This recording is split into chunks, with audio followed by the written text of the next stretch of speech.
good. Hey, I noticed before you guys told me, so just sent a text message to our sister to see if she's awake this afternoon. Let me see if I can get this desk up a little bit more right there. All right, happy Sunday, my peoples.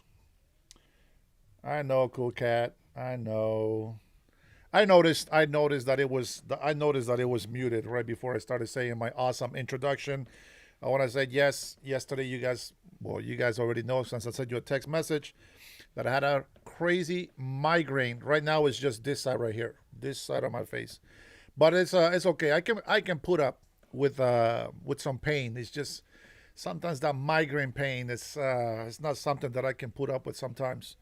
My eyes get all purple, like I just got the mess beat out of me, like I broke my nose or something, and it gets crazy.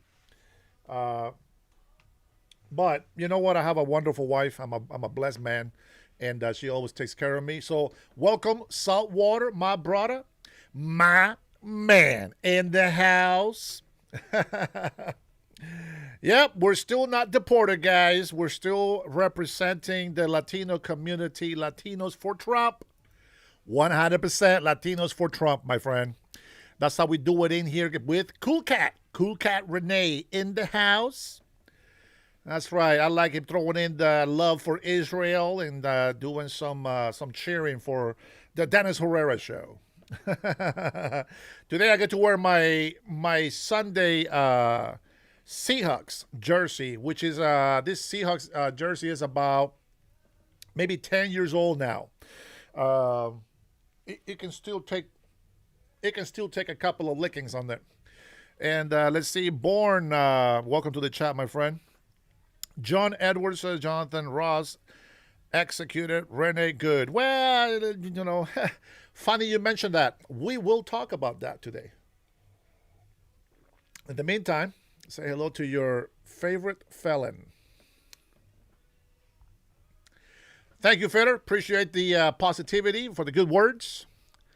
You're not even American, Catracho, says Born Blue. That means that you're sad. If you are born blue, you are sad. Let me refill my cup of coffee here real quick. Hold on. There we go. I have my favorite cup, but then I actually put my cup in my coffee in a different mug. But we got to represent.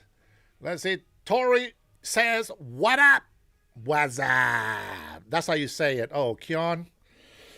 Keon doesn't like me. Let me see what Keon says. Let's see. He's got a question, I think. Should the federal workers on January 6th use deadly force against the protesters who attacked them? If they attacked, yes. I think that that's how it works. So one of the things that I said about January 6th, now this is not what we're going to talk about, but one of the things that I said about January 6th is, so you understand, I feel January 6th was a setup. There's no doubt. It's a setup. Was a coup.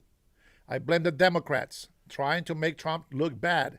They're so craving to put him in jail as a criminal. And we're going to touch up on some stuff because people don't understand why I defend Trump so much. I got some doubts, but that's me having doubts. And I have some theories about some of the things that he does and some of the things that he doesn't do. But I will try to hit the points that I'm trying to hit, okay? I still have a headache. I don't have a migraine, but I still have a headache. And I got to do what I got to do, okay? So, first of all, let me just say thank you guys for coming into my channel. I appreciate you. Thank you for liking the videos. Thank you for subscribing. Thank you for becoming members. You guys know this is what I do for a living. So I appreciate all the support that you guys give me. Oh no. Jay, I'm beginning to think that you have a crush on me. You always come in here and call me loudmouth Honduran. All right. So I think it's a setup on January 6th, but that doesn't excuse people that act like animals. I'm sorry, guys. I can't defend that type of uh, sort of behavior. Okay. I feel, from all the videos that we watched, we saw setup. We can smell it a mile away. Set up big time. Was there people inciting inside the group? Sure. I believe so. Now, was there Antifa in there? I believe so. Was there FBI agents on the ground? I believe so. Were there agitators that routed up other people? I believe so. But let me tell you something. Anybody that gets all violent, okay, against police, they got to be disciplined. You have to respect authority. I don't care what you say, what you're screaming. You just don't overrun the police. And so I will say this. There was a lot of footage of a lot of Republicans already inside the House. And there was a small group of people chanting for violence, okay? So, with that being said, if I would have been there in that group and somebody said, let's go in there, I would have said, shut the hell up. Hold on, I just remembered. Can't do the show. Can't do the show without the merch. We're going to switch from the Dennis Herrera show to the shut the hell up. All right. Now, here's the reason why I say that, okay? If you commit a crime, you're going to be punished. And if you don't want to be in a predicament where you will most likely get punished by jail time, don't be there. But I believe that they arrested thousands, well, a little bit over thousands of people, right? And they put them in jail. And there's a lot to say about that. Because even though there were some in there that were doing what they're not supposed to be doing, and other innocent people got caught in the whole, violent moment, it pisses me off. Now, if this doesn't piss you off, I'm okay with you being a moron. But I'm going to tell you something, Keon. I don't know if you're American or what country you're from, but let me tell you something. The fact, and this is the reason that motivates Americans, okay? The fact that Democrats throughout years allowed Black Lives Matter, Antifa, any other type of protester, rioters to go in and burn up buildings, destroy business, riot, loot. They allowed all of this to happen. They allowed American citizens to be put at danger. See, that was okay. So this is what I'm pissed off about January 6th. F these mofos. And it's pissed off that I get about them. They should be taken out. Let me give you two sides of the story. One side of me says that they should all hang for treason against the country, for treason against Americans. And the other side of me says we need to bring him up to justice. They cheated on the election. They don't care about the American people. They took away our rights during COVID-19. So there is a lot to be pissed off about. A lot to be pissed off about. If they allowed American business owners to lose their livelihoods, then their Capitol buildings should be destroyed and burned to the ground. You see what I'm saying? There is a reason for them to do what they did. But at the same time, I'm a big believer that you got to do that the right way, okay? Democrats right now are yelling for World War II. Absolutely. And I'm going to tell you something. Be careful what you ask for. Be careful what you ask for. There is a lot of things. And one of the things probably why my migraine was so bad all day yesterday was the fact that I know these things. I know what's happening in Venezuela. I know what's happening in Mexico. I know how this country's being destroyed. I know how Canada was destroyed. I know how it's going to happen to us. I see what's happening. I see what's happening. And that causes problems. You have to address them. I agree. Everybody on January 6th should be pardoned. Why not? You know why? You know why I agree with that? Because I'm going to go ahead and use the law, the rules, and the rationalization of Democrats. Well, they rigged the election. So let's go take them out. Right now, Democrats say, kill an ICE agent, save a life. Save a life, kill an ICE agent. Let's go ahead and use democratic rationality here. If they burn businesses of American citizens, these mofos in Congress got to burn. Because that's the logic of the Democrats. You know why you don't see Republicans out there protesting against protesters, fighting each other, destroying each other? Because we still have hope that President Donald Trump and the administration can bring this country into peace. Paul Salsi, welcome, my friend. Burning 47, welcome, brother. Welcome, welcome. Welcome, Stacy. They say no kings but cry for the guy they just captured. 100%, girl. 100%. You know, it really pisses me off because, you know, we did everything correctly to come to this country. We didn't cut the line. We didn't skip the line. We had to wait. We put in the time. We showed good faith. We showed that we belong here. And just because we got papers doesn't mean that you're going to be jealous about it. That doesn't make sense. Why would you think that's okay? So here we are. I have said this for many, many months already. These protesters are asking for a butt whooping. Somebody's going to get shot. Somebody's going to get shot. Yes, I support Iranian protesters. Now, the way that they do it, that's on them. There's a protesters side that I protect. But one of the things that I really I'm very aware of, okay? There is a lot of conservatives with lots of guns. And I'm going to tell you something. I've been saying that somebody's going to get shot. I always say, I don't know how these agents have the patience to do what they do. It is crazy. And you know, so again, using democratic logic, if they piss us off enough, well, let's go fight them. Let's go kill them. Let's go take them out. That's the way they think. That's the way they think. I am listening to myself. You just don't understand what I'm saying. See, our side over here, we believe in the rule of law.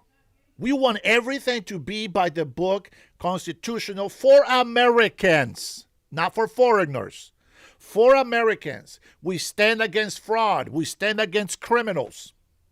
But what I am saying to you is that we have been holding on for a very, very long time. And believe me, there is more veteran patriots that support Trump than those who are against. You know, I don't forget Civil War. I don't forget the South fighting the North.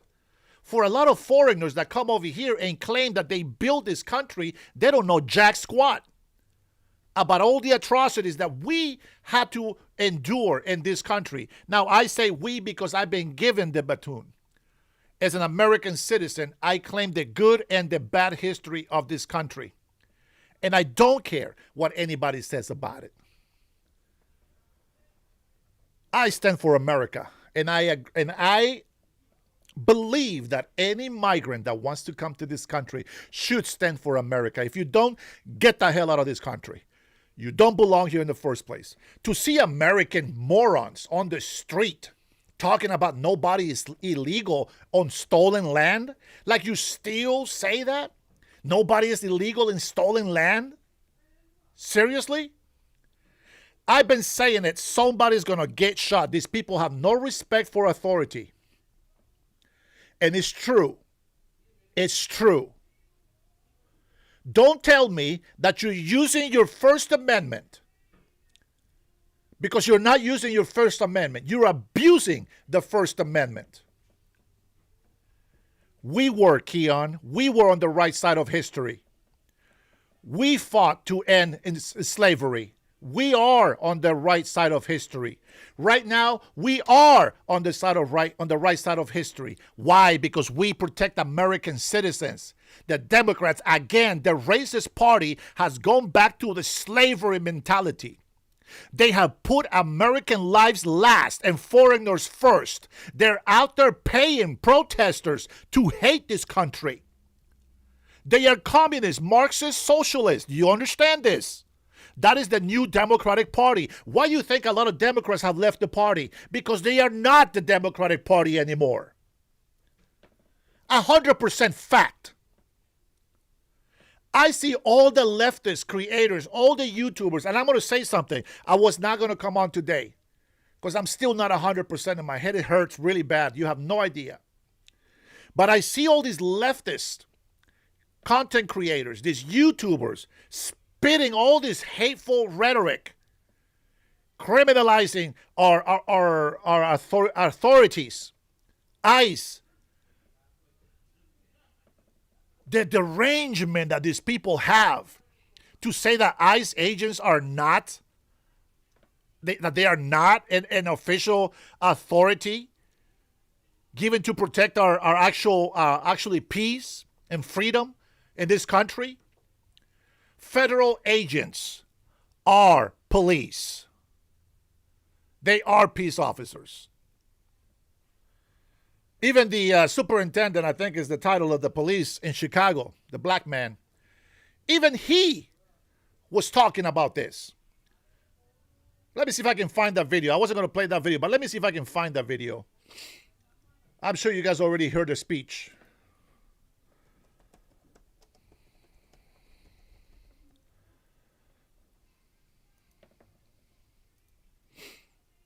Let me see. Here's a clip. Here's a clip. No, we don't want that.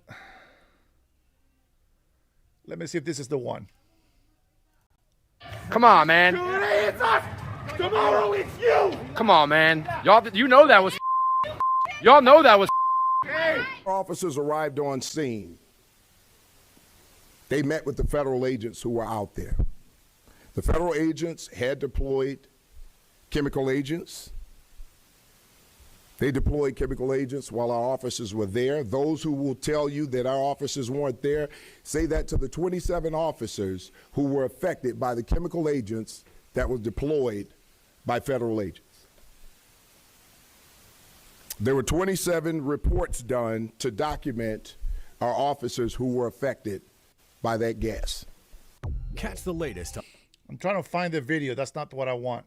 Let me see what this is.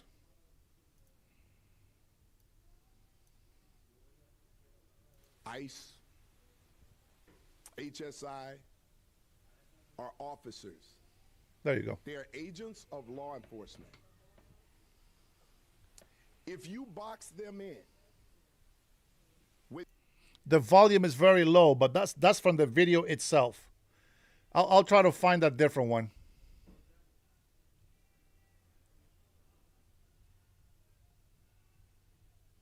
vehicles, it is reasonable for them to believe that they are being ambushed and that this could end in a deadly situation.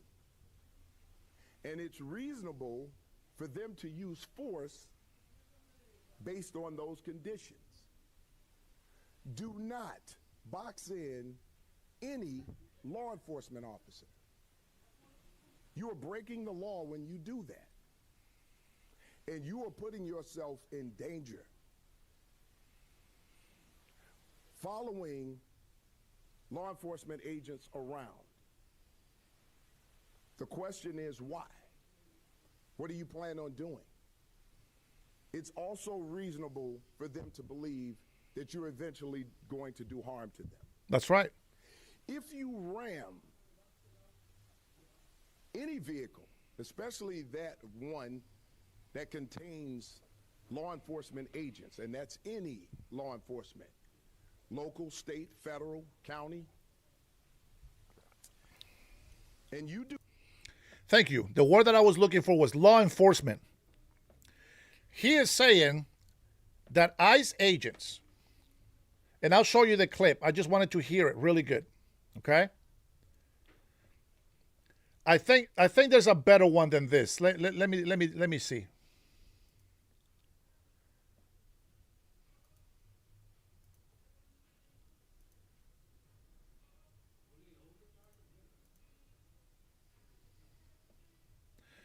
Oh, cheese and crackers. Come on, man.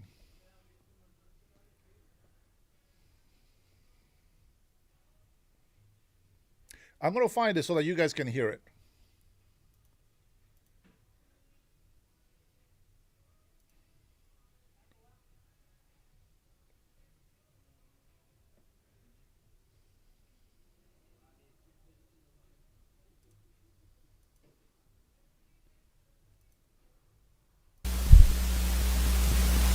Federal agents, ICE, HSI, are officers. They are agents of law enforcement. If you box them in with vehicles, it is reasonable for them to believe that they are being ambushed and that this could end in a deadly situation.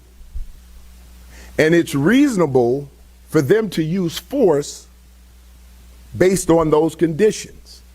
Pay attention. Do not box in any law enforcement officer. You are breaking the law when you do that. And you are putting yourself in danger. Following law enforcement agents around. The question is why? What do you plan on doing? It's also reasonable for them to believe that you're eventually going to do harm to them. If you ram any vehicle, especially that one that contains law enforcement agents, and that's any law enforcement, local, state, federal, county, and you do this intentionally, this is considered deadly force. Deadly force is anything that can cause great bodily harm or death. When you plow into a vehicle that contains law enforcement agents, you're using deadly force. And they can use deadly force in response to stop you. Yep. We need to be clear about these laws. We cannot become a society where we just decide to take everything in our own hands and start to commit crimes against law enforcement. It is a crime. You may not like what they're doing. I can understand that there's a lot of emotions out there, but that does not mean that you get to commit a crime, Right. especially one that could lead to deadly force. Yep. We need to keep everyone safe.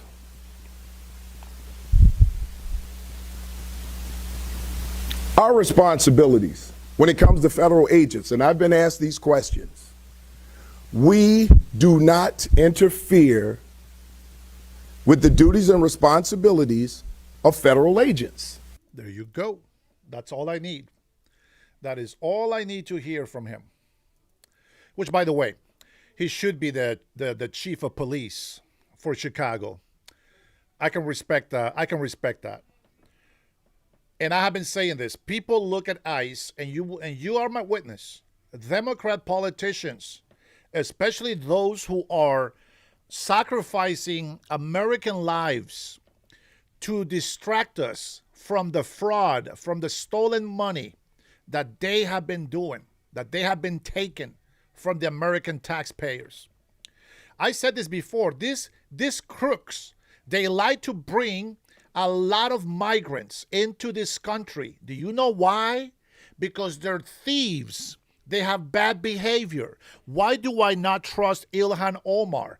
Every single thing that Ilhan Omar has ever said for the United States of America, in every single speech, has Somalian culture written all over.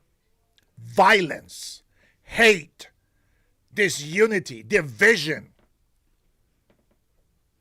anger, resentment, supremacy mentality. All of that she has. Let's not play stupid. In Somalia, they fight each other because the tribes don't agree with each other. They spend their whole lives hating each other, cheating each other, committing fraud, selling fake replicas all over. That's why you see them all over New York. Every migrant that comes here illegally, and even some that come here legally and overstay their visas, you will see them doing illegal things.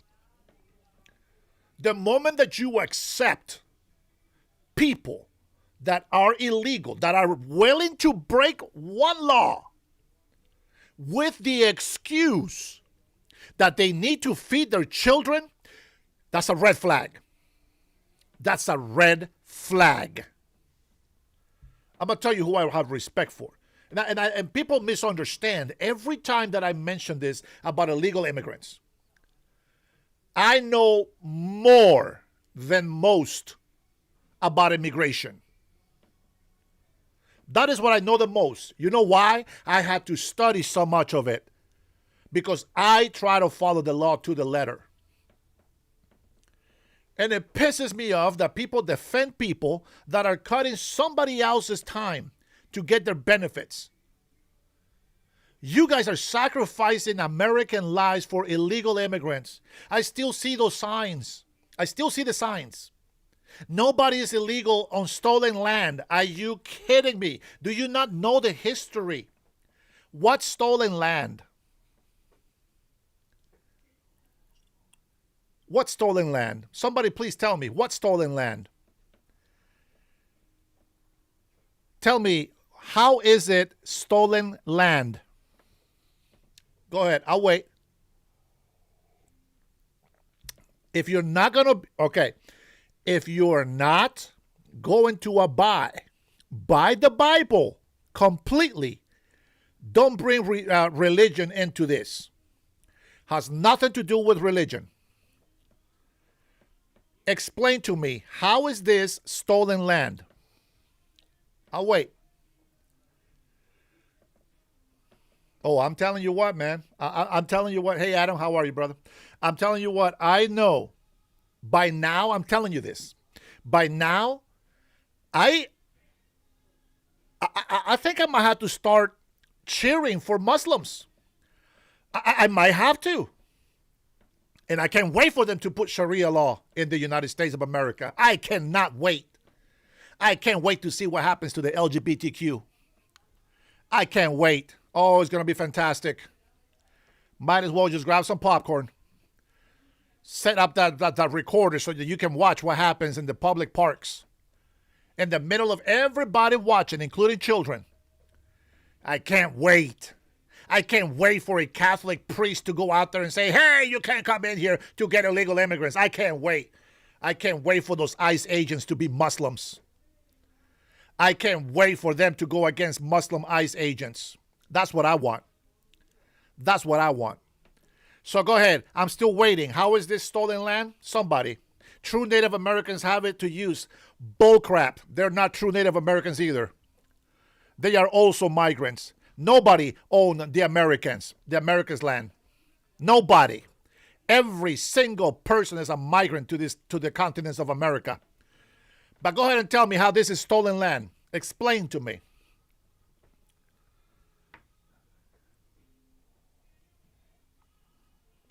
Explain to me how this is stolen land. Docito, Dennis, show the stats of immigrants coming receiving government assistance and after 10 years still receiving it. They don't believe that, brother. It doesn't matter if we show them the truth. They never believe it. But I'm waiting for them to tell me that this is stolen land. I know my man already told them this is not stolen land. But I want to hear their point of view. I'm going to tell you something. Many, many years ago, about over 2 decades now, I had an argument with a native, an Indian from Canada.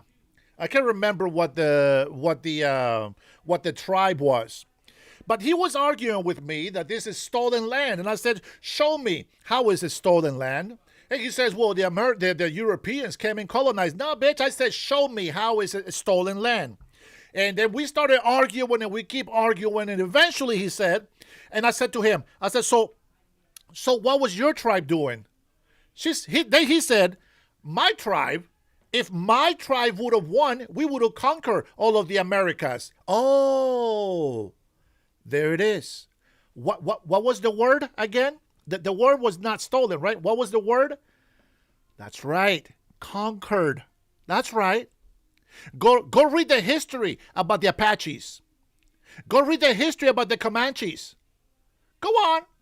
Go on now. Go on and get out of my channel and go learn some Native American history.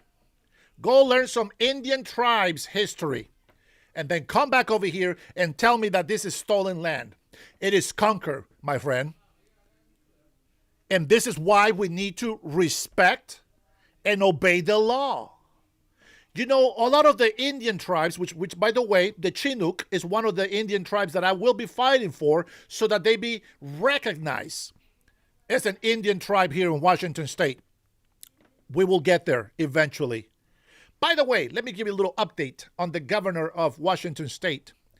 He has been found guilty of breaking the law himself from Washington State. Oh, it's fantastic. I can't wait to see what happens with him. They are finding billions of dollars in fraudulent money. Oh, yeah, I can't wait. And the fact that he was, getting so close with Tampon Tim in Minnesota tells me a lot about him. And the fact that the lesbian governor from Oregon is siding against ICE and wanting to have illegal immigrants in Oregon tells me they're all connected. That's why, and I am going to say this because I have to say it, Somalis, they're just pawns. They're just used. They're used pawns. That's all they are. They are just pawns in the scheme of stealing money from America. If you want thieves, where do you look for thieves? If you want pirates, where do you look for pirates? And why would you look for pirates? Pirates are low IQ. They don't care about the law. See, they're so used to, they are raised with fraud, skimming, scamming. They are raised with violence. They fight each other every day. And that is what this country is turning into as we speak. They're doing the same things that they're doing their shithole countries. They're doing exactly the same thing to us here. And a lot of Americans, instead of having some balls to stand against it, they have this little white guilt. And they go out there and put these Palestinian flags around their heads and they don't even know what the hell that means. They go out there and put these little Hamas bands on them and they don't know what the hell that means. And that's what I said. I can't wait. I think I might have to support my Muslim community now. I think I might just have to support my Muslim community. I think that's where it's going to. You know why? Because Christians, we're too soft. We're too soft. We allow people to seek salvation. We allow people to have their freedoms without oppression. See, we got rid of the bad Christian from the racist, evil mentality. We got rid of those. I wonder if Muslims can do that. I wonder if the Muslims can get rid of the bad Muslims. I doubt it. But the way that people are behaving right now, I might have to start supporting Muslims. I never thought I would say this. I'm starting to love my Muslim brothers more now. I can't wait. I can't wait for them to break the laws of the Quran so that they get whipped and stoned and beheaded in public. I can't wait. Because that's what you're asking for. Why don't you ask what we ask? Ask for law and order. Ask for respect to the United States of America. Ask for assimilation. Ask for everybody's religion to be respected. That doesn't mean people can't talk bad about it, but respect it in a way of don't hate, don't go violent against them. Let them have their peace. You know, in New York, there's over 500 mosques, I hear. And what do Muslims do in New York? They go out on the streets. Thousands and thousands of Muslims go out on the street and pray out in public. 530-something mosques is not enough for them to go pray in. Imagine that. I don't understand why people hate the fact that we as Americans, truly American people, not like these fake-ass veterans that hate America. Not like these deserter veterans don't deserve my respect, nor do they get honor for defending illegal immigrants over their countrymen. What kind of bullshit is that? Why is it? that some migrants love America more than Americans that are born in this country. I'm going to tell you something. I know a lot of you guys come in here and support me. I know a lot of you come in here to hate me. But I am so impressed by the thousands that support hating this country. It's amazing. I see their channels. I see here defending the United States of America, but the people that get the popular vote are those who hate America. Mental illness. People that have mental problems are always protesting. I am sick of hearing about protests. Doggone it, there's not one day, not 1 week, not 1 month. It's been years. Everybody wants to protest everything. I'm going to tell you something. At some point, we might have to restrict some rights. We might have to restrict some people. It's freedom of speech. You guys are abusing it. And when something gets abused, it gets changed. I am all for getting rid of all Democrats. I'll tell you that right now. I am all for getting rid of all these hateful people that are turning against our law enforcement, that are turning against us. Because they don't just insult President Trump, they insult us. I am all for getting rid of all of them. Every single illegal immigrant. And I'm going to tell you something. You guys think you're doing something good for this country by destroying it? I'm going to tell you what you're doing.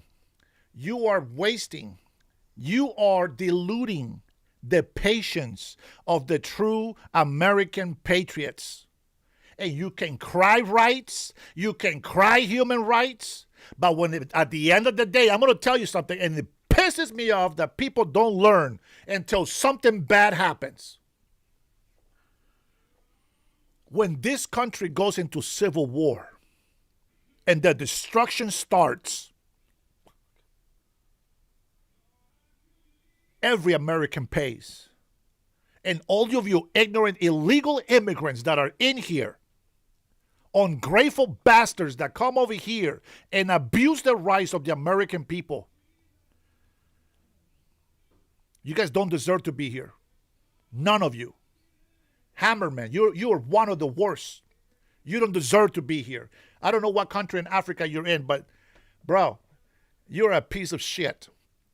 I am sick of putting up with people that hate America. I am sick of putting up with people that put foreigners before American citizens. The zinc roofer, are you supposed to be a veteran? You are a dishonorable veteran. I have no respect for you. Not once have you said anything positive about the American citizens. Not once have you defended the United States of America.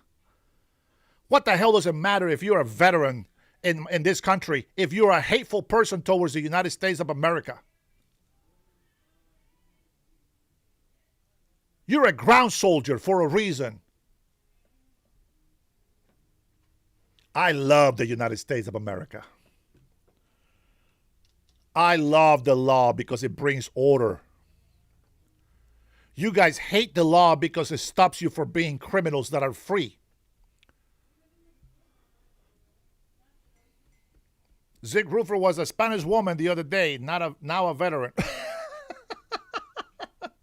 I have no respect for him. I've given him so many chances, thinking, he's older, he's going to have some wisdom, and one day he's going to put something in here that will support Americans. Not once has he put any comments in here that support Americans. No human being is illegal in the world. There you go, Hammerman. You are one moronic idiot. I have better insults. I just can't use them on this live. I have so many insults for you people because I've seen the outrage, the outbreak of your lawlessness, of your rebelliousness, of your stupid, childish protesting. The fatigue is great, and I have so much fatigue on all of the bullcrap that comes from you guys. It is unbelievable. And I can't believe how many Americans support this shit. You guys think that you can threaten me? You want to kill me? You want to destroy my family? You know what? F you. Guess what? You don't deserve to be in this country in the first place.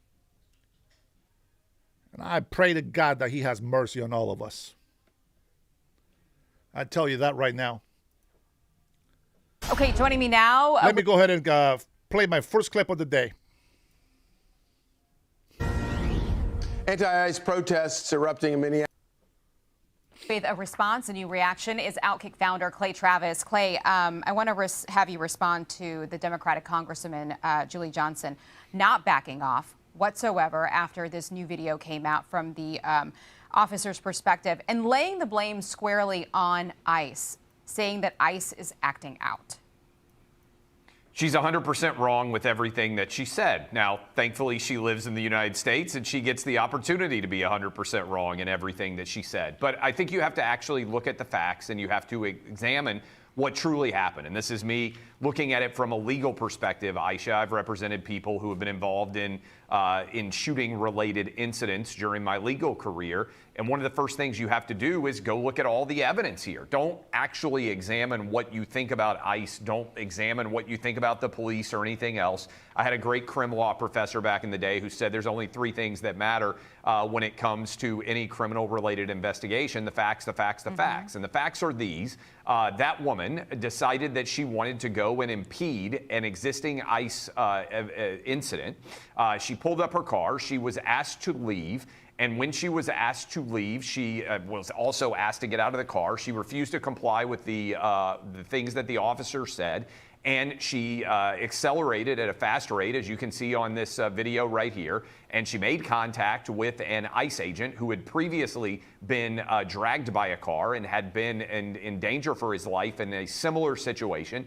And he reasonably, in my opinion, based on all the evidence, believed that he needed to exercise self-defense. He did so. It's unfortunate that she was shot. It's unfortunate that she was ever there.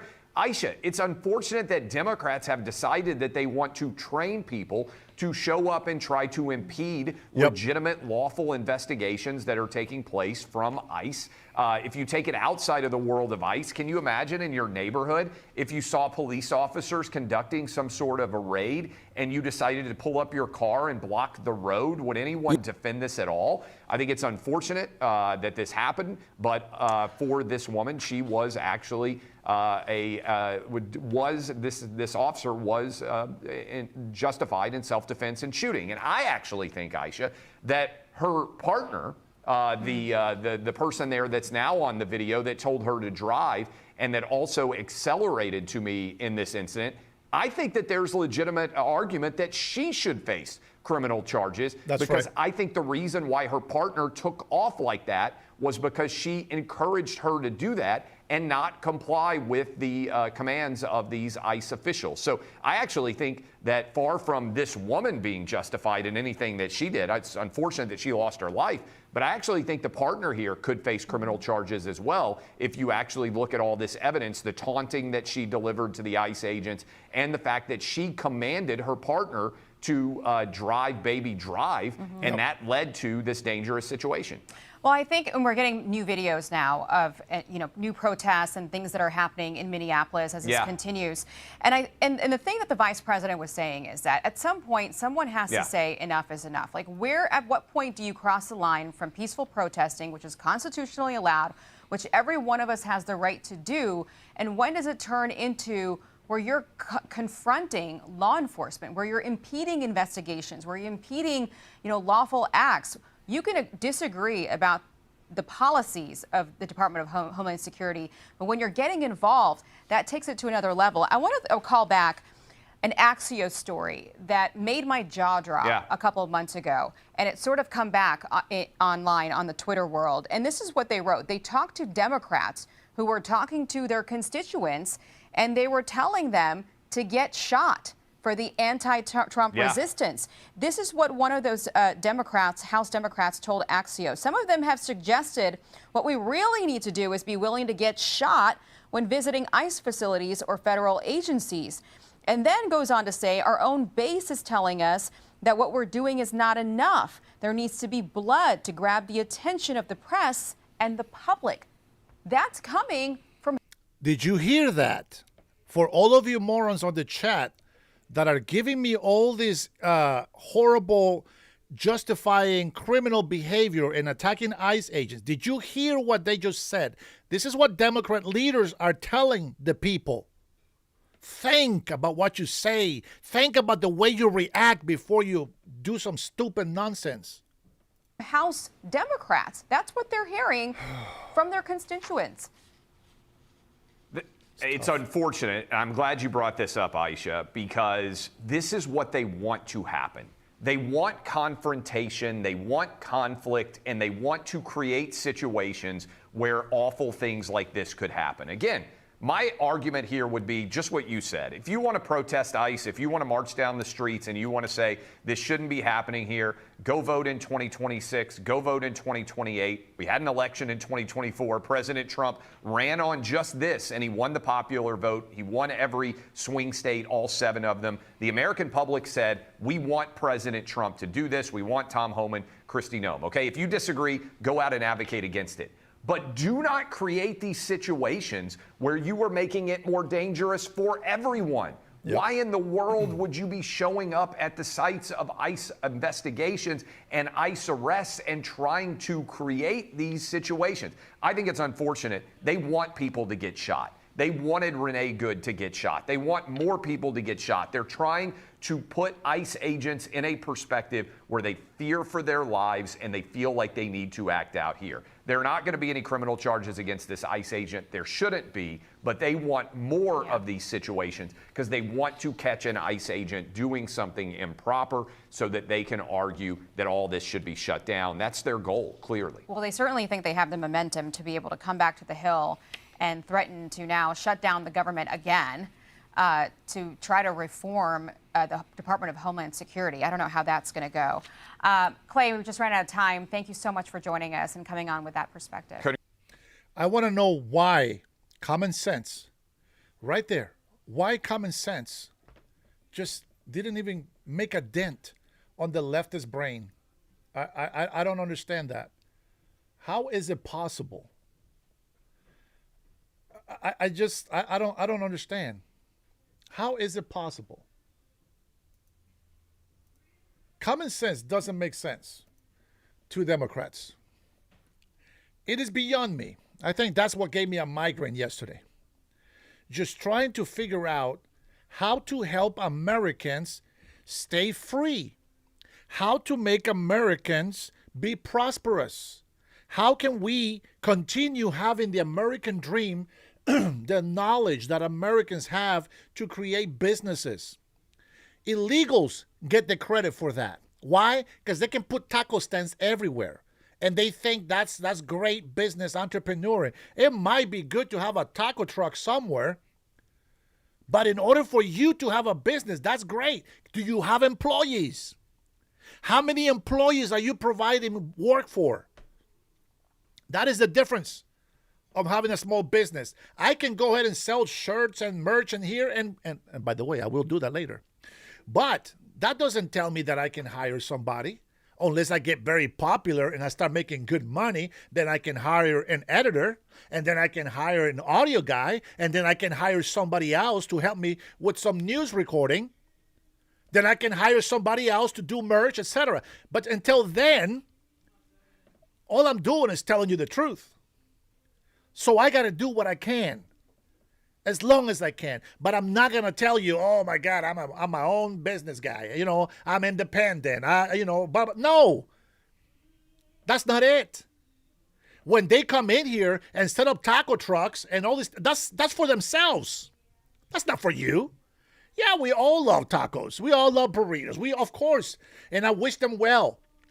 If they are here legally and they're putting their businesses up, 100% support. Absolutely. I love Mexican food. I love Honduran food. I love Central American food. I don't like Indian food. I don't like any food from the Middle East. Sorry, guys. I'm sorry about that. There is one food that I did like from my friend. He was from Afghanistan. But most of the food that they offered me, it was so gross to me. It was disgusting. And I apologized for insulting him because I don't like their food.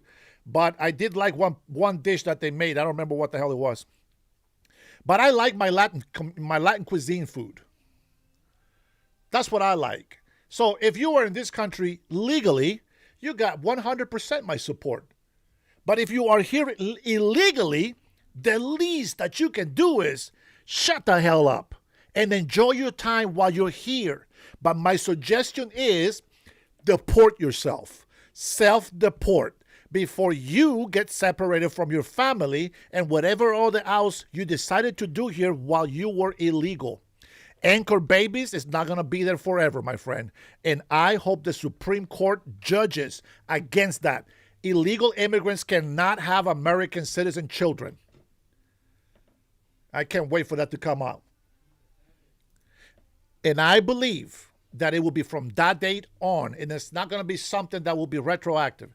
If it is, all the Chicanos with the legal parents are screwed and might get deported to a country that they don't know anything about. But I'm sure by now you should know something. If you are waving a Mexican flag, easy for you to repatriate. You already have your loyalty to that country, to that culture, to the people, so go be with them. It's not a punishment, is it? I think it's a great thing. If you're waving the Mexican flag, well, when you go back to Mexico, go wave it over there, and everybody like you is going to be waving the same flag. You know what Democrats say over here? There's nothing wrong with waving the flag of another country in our country. And there's a Mexican guy over a car that is burning down. The whole city down in LA is burning down, and the Mexican flags are being waved. Yeah, that's a problem. That's a problem. If you didn't know, well, now you know. Across the nation after the shooting of a Minnesota woman. As DHS says, new video of the moments beforehand proves Renee Good was, quote, stalking and impeding a law enforcement operation. Chicano is a Hispanic born in the United States of America. All morning long. You can hear what happens to her honking the horn.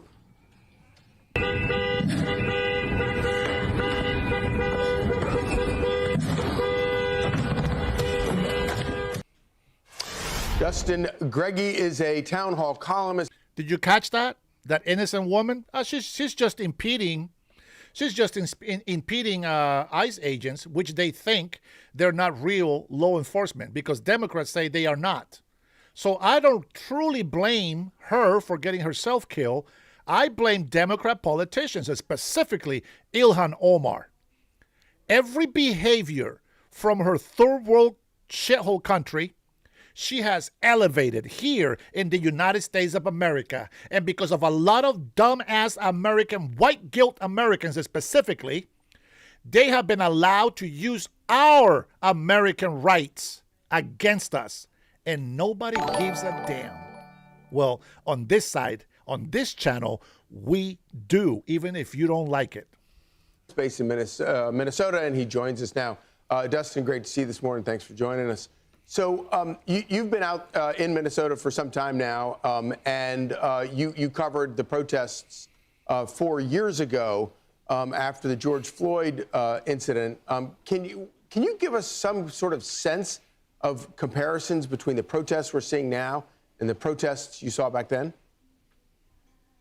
Yeah, no, completely. And what it is right now is just simply put, there's just not simply the same energy or the numbers that there was 4 or 5 years ago at this point.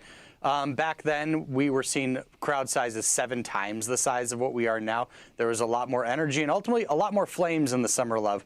Right now, the winter love isn't quite kicking off to what it used to be. And simply put, it's because of videos like this that have recently. I am going to point out, there's a lot of old people in there. I don't like that. They shouldn't be there, man. They will get hurt. Children should not be there. They will get hurt. Anybody else that wants to go and protest, you can protest. That is your right. But you don't have a right to block the way. You don't have a right to block ICE agent vehicles. If you start surrounding a federal agent or a police or any type of law enforcement agency, any type of law enforcement people or personnel in a car, the moment you start surrounding them, they can take that as a threat and they can use lethal force to get rid of you. Do you understand that? Get the hell out of the way, man, for your own safety, for Pete's sakes. Come out where we're seeing 3.5-minute narrative busters where DHS and President Trump ended up being correct from day one that this woman was impeding on law enforcement. She knew exactly what she was doing. She wasn't simply a mom dropping off her kids or in the wrong place at the wrong time. She had been following them all day at this point and ultimately honking her horn and smiling and dancing to the beat of it. And ultimately, how do we get here? It's because of politicians like Tim Walz, who came out here, labeled these ICE agents as Gestapo, and Peggy Flanagan, our lieutenant governor, who told these activists to, quote unquote, put their bodies on the line, and unfortunately ended up costing a woman's life at the end of the day, unfortunately. Yeah, speaking of politicians, we also have seen Ilhan Omar and Congresswoman Angie Craig confronting agents at an ICE facility yesterday. I want to play a quick clip from that. This is just one more example of this administration and Kristi Noem. I want to point out that they did get access in there. Not the whole mob, but they got access to it. And this is what they were spewing the whole day, that they were out there through social media. Violating the law. This administration continues to use Minnesota as a political stunt.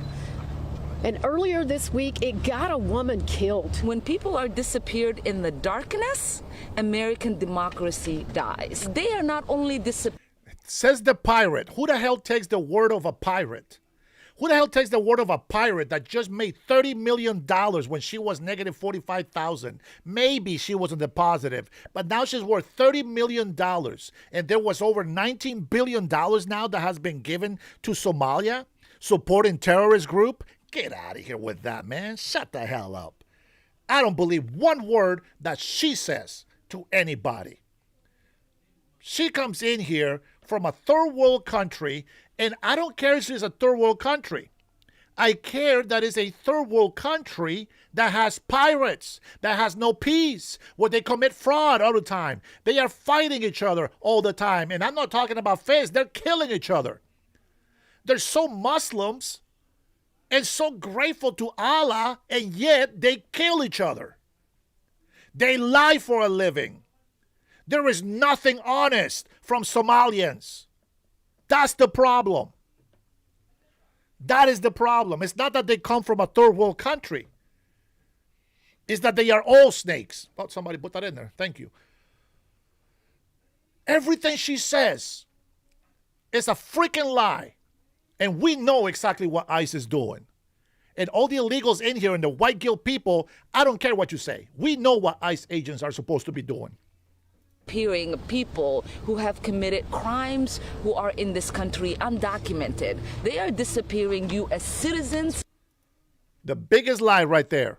They are disappearing U.S. citizens. Tell me, you're going to tell me that's not the reason why? And look at all the people behind them. Old people, crazy ass looking people behind her. All these people that go protesting, saying save a life, kill ICE agents. Are you serious? Listen to how she talks. She's supposed to be a congresswoman. You wish, Charlie. You don't know what a freaking pirate is, do you?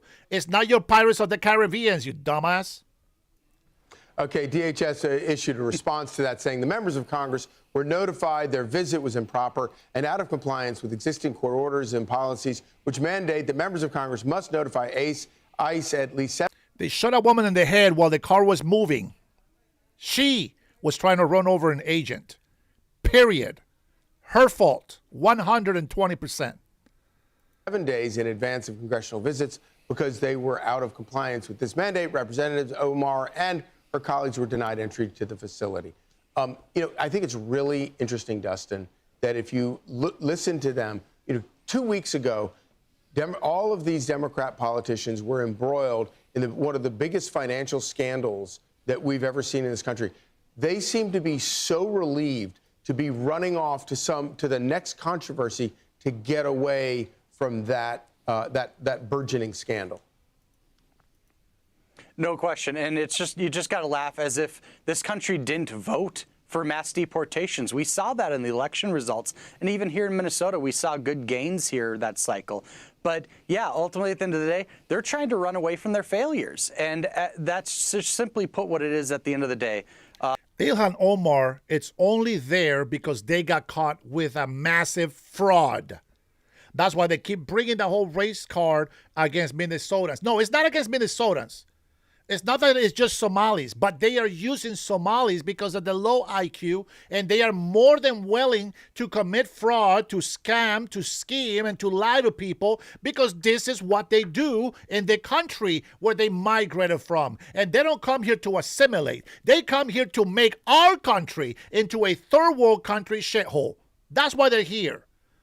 They are not the fabric of the United States of America. We are not thieves. We are not pirates. We believe in the law and order. We believe in God, the real God.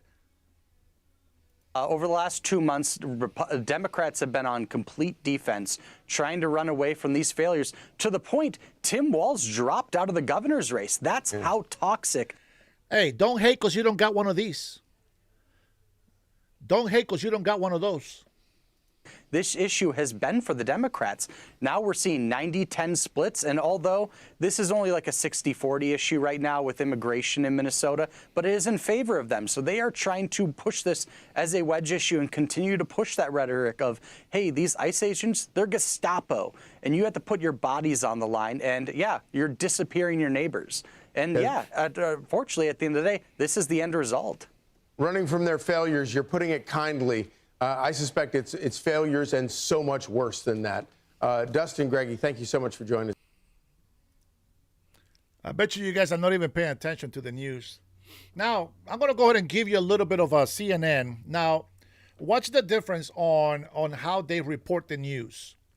You have to watch the difference. This is CNN, and watch how they're not reporting the news. They are actually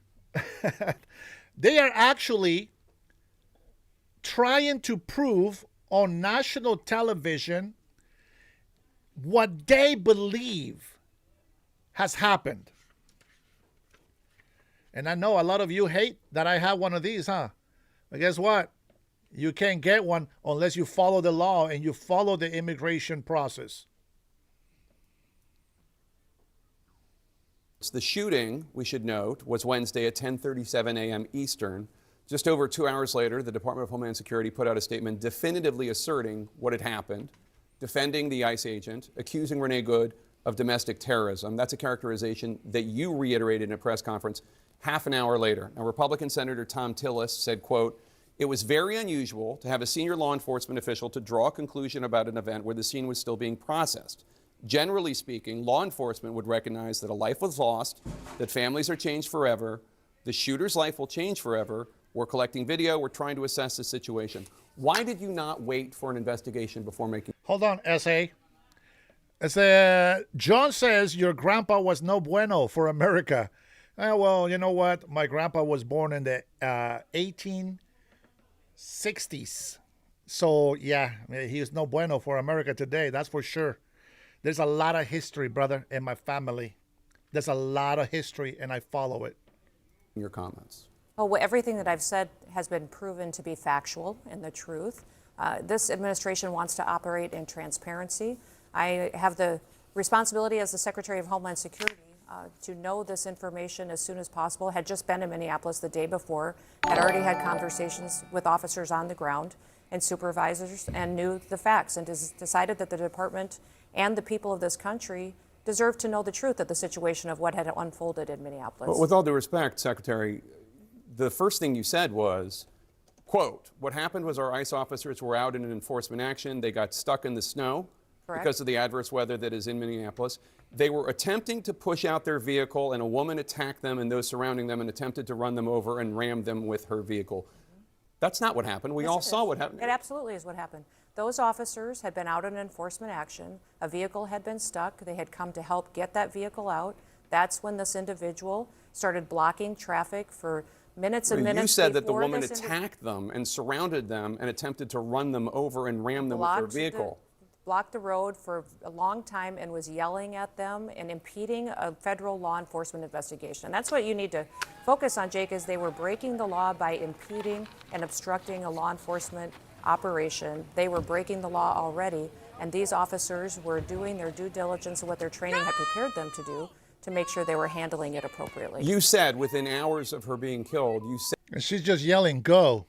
That she was a domestic terrorist. How do you define domestic terrorist? She weaponized her vehicle to conduct an act of violence against a law enforcement officer and the public. As they are doing that, how can you assert with certainty that she was trying to hurt the officer? My grandmother died at 104 years old back in 1992. As opposed to she was trying to flee the scene. if you look at what the definition of domestic terrorism is, it completely fits the situation on the ground. This individual, as you saw in the video that we released just 48 hours after this incident, showed that this officer was hit by her vehicle, she weaponized it, and he defended his life and those colleagues around him and the public. The question is, I don't doubt, my position is, I wasn't there, I didn't see it. Some people say that it clearly showed that she was trying to hit him and did. Some people say, no, she was clearly trying to move her car and flee and get away. I don't know. What I'm saying is, how do you know? How can you assert for a fact within hours, before any investigation, this is what happened? The facts of the situation are that the vehicle was weaponized and it attacked the law enforcement officer. He defended himself and he defended those individuals around him. That is the definition. When there is something that is weaponized to use against the public and law enforcement, that is an act of domestic terrorism. It happened in our shores. It happened here in our country. You don't get to change the facts just because you don't like them. We will continue to look at this individual and what her motivations were. We know that there was, throughout that morning, she had harassed and impeded law enforcement operations. That raises the suspicion level with all of these law enforcement officers as far as paying attention to what her capacity is. And as you see on the videos, and they've proven out, that this law enforcement officer took the action that his training prepared him for, and he worked to make sure that he could save his own life and those around him. How can you assert that there's no ambiguity in this before any investigation has taken place? I had just been in Minneapolis and had been with those officers, had seen what they were facing on the streets every day, and had talked to their supervisors as soon as the incident happened and had gotten the facts and seen videos before I ever went to talk at that press conference. And the Trump administration and President Trump is the most transparent and open government that we've ever had. Give the public the information, give them what they need to know about a situation so they can have the truth as soon as possible. So if this agents were perfectly fine, if everything he did was accurate, does that mean that other ICE agents should... He wasn't perfectly fine. He was injured. He went to the hospital. No, his actions were fine. I didn't say... In fact, I think a lot of people and guests, and even you yourself, called this situation something very different and untruthful about what it was, as far as... What did I say that was untruthful? That this was not a correct definition of what was happening on the ground. I said that your description, they were attempting to push out their vehicle and a woman attacked them and those surrounding them and attempted to run them over and ram them with her vehicle, is not what we see on the videotape, and it's not. It absolutely is the facts of what happened on the ground that day. They were there pushing out a vehicle earlier. They had helped each other. But that's not what you said. That's not what you said. That's what you said. Pushing That's out a absolutely vehicle. what I said. There's not one thing. We all seen the video. We don't. So this guy, so the problem with this guy here trying to lie and make it, he's talking about a little few seconds clip. He's not listening. This woman is a leader of people blocking ICE agents, period. This is not the first time she does that. She did not comply with the law. They told her to get out. Her wife tells her to go, go, go. She gets shot. She hits the officer. That's how that works. The guy is judging her, but he's the one that's stuck on this few seconds clip trying to make her look guilty or the ICE agents look guilty. This is not the only moment. She's been doing this all day. That's the problem, that people don't listen. I don't need to relitigate it. We've all seen the video. She is blocking the street. One clip. They approach her. You haven't seen the video of the entire morning and the previous encounters with this individual. Oh, we have aired it. Yes, we have. On Thursday, we were airing and noting the fact that she was there for several minutes, for minutes and minutes and minutes. She was protesting without And question. at previous locations that morning, that absolutely, that these vehicles had been previously down the block on video that you haven't seen. There's more information But that the this question individual is was not- impeding law enforcement operations throughout the previous moments and hours before this incident The question is, what was she doing when she was moving her car? The question That's is, the question. is why are we arguing with a president who's working to keep people safe? Why are we arguing with law enforcement operations that have gone on in this country for years, and we're working to collect murderers and rapists and drug traffickers and fraudsters off the streets of Minnesota, and we don't have local law enforcement and local elected officials that are partnering with us to help do that work? Overwhelmingly, the people in this country said they wanted America to be safe again, that they didn't want dangerous criminals on our streets. I would encourage the elected leaders in that city and in that state to work with us so that we can do our operations without the kind of opposition and people that are conducting and perpetuating the kind of violent rhetoric that we're seeing today. DHS policy authorizes use of deadly force only, quote, when no reasonably effective, safe, and feasible alternatives appears to exist. Could he not have just gotten out of the way? That this individual and this officer is a highly experienced law enforcement officer. Did you hear that? Now, Keon, I'll put your ass in timeout because you don't listen. I like how the defense, they're always saying, oh, couldn't he just gone out of the way? Well, she just complied? Couldn't she just put the car in parking and get out of the vehicle? CNN asked Scott Jennings, well, do you think that she meant to kill him? We don't know. We don't know if she meant to kill him. The fact is, she stepped on the gas, stroked the agent. She was commanded to get out of the car, not step on the gas and try to run away. It's too late to run away. The guy has been hit by a car before, dragged, and some other stuff happened to him. He's not going to let that happen again. You know why? Because they've been getting away with it for way too long. And when people keep asking for it, they're eventually going to get what they're asking for. 100% justified. Is it something that we want? Of course not. This is what we keep telling everybody. Protest, but don't obstruct the federal agents. They are law enforcement, and at least for your safety and their safety, you should do it the right way. Exercise your legal rights the right way, not criminally. See, I can't expect any better from you on the left because you support illegal immigrants, people that break the law. You support that. So it's hard for you to understand how to actually lawfully use your First Amendment.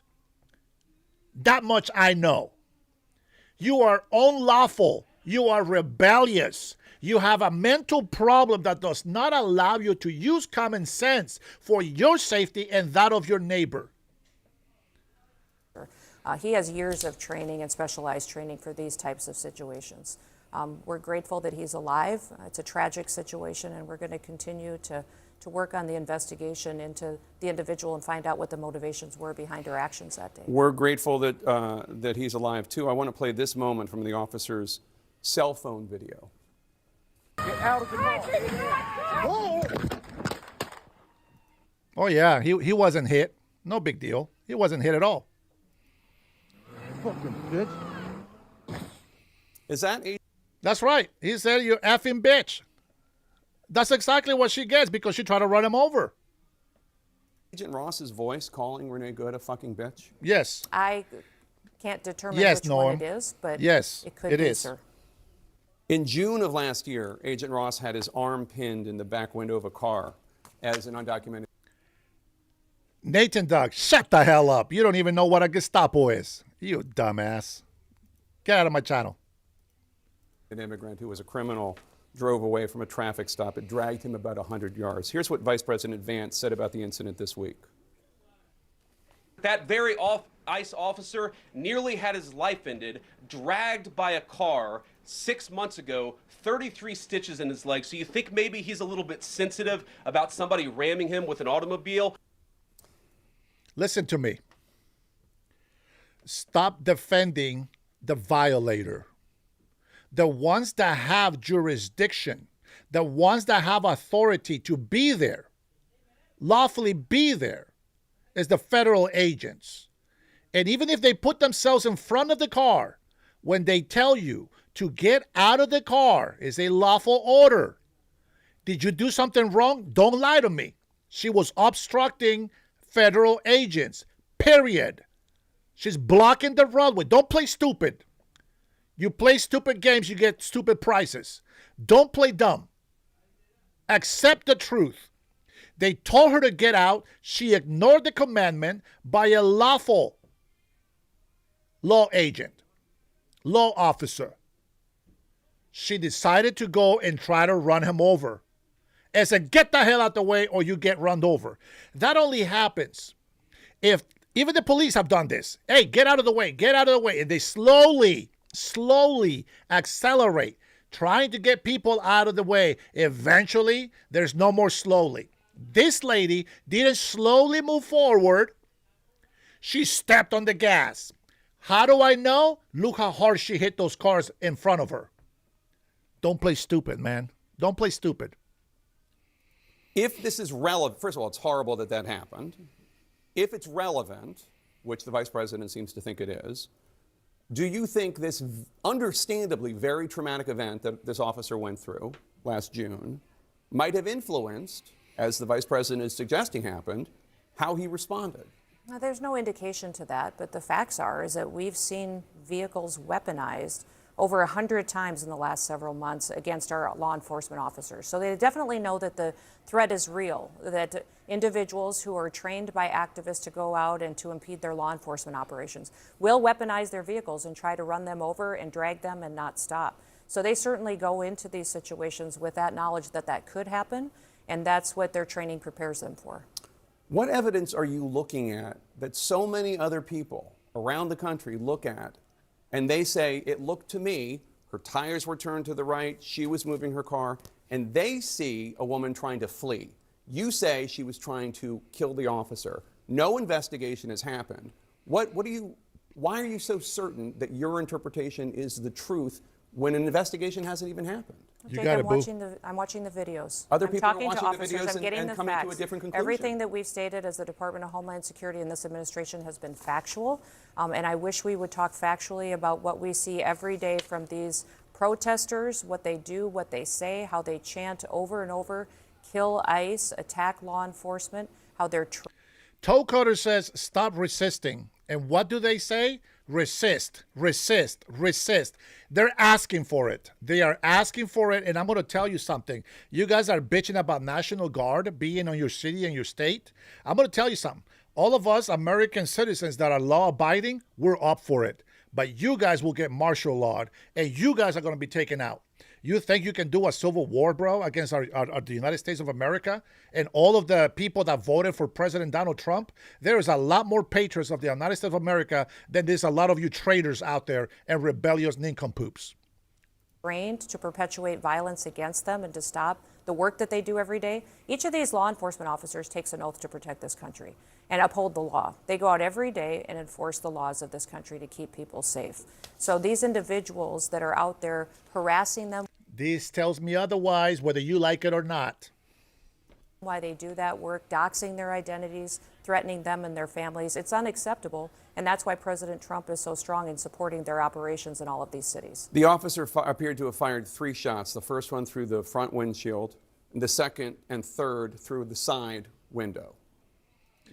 I know there's a lot of good veterans. I know. And you know what? The ones that went and got Maduro out of there, let me tell you what the soldiers in Venezuela said. These guys are not, they don't play around. I'm going to tell you something. I will hate to see a lot of innocent American lives being taken out. Don't play that stupid game. You get stupid prizes. Nobody wins on a civil war. Nobody wins. Only Americans lose. And you know what? We have so many millions of illegal immigrants. I bet you that's exactly what they want us to do. They want us to kill each other. And then they can go ahead and take over our country. You guys are so freaking stupid standing up against our government when they are trying to get rid of illegal immigrants, or get rid of criminals and people that do not belong in this country. You should be applauding President Trump right now for what he's doing. The whole world does it, except for you morons. That's kind of crazy that you guys think that way.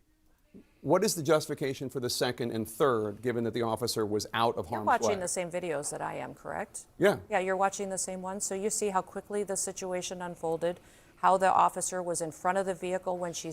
It was less than 2 seconds. Bam! Hit, pop, pop, pop. 3 times. The way that you people on the left keep obstructing justice and thinking that you're entitled to do whatever the hell you want, that's not how it works. That's not how any of this works. You got to respect the law.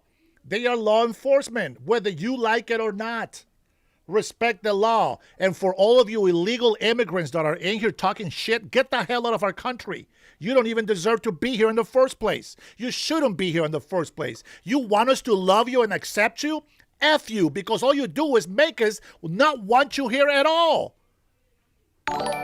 You're making Americans dislike migrants. They love migrants, but idiots like you guys who love illegal immigrants and you come into this country illegally, you're making Americans not like you at all. That's your fault. One former SNL star is not buying a ticket to the Jasmine Crockett show.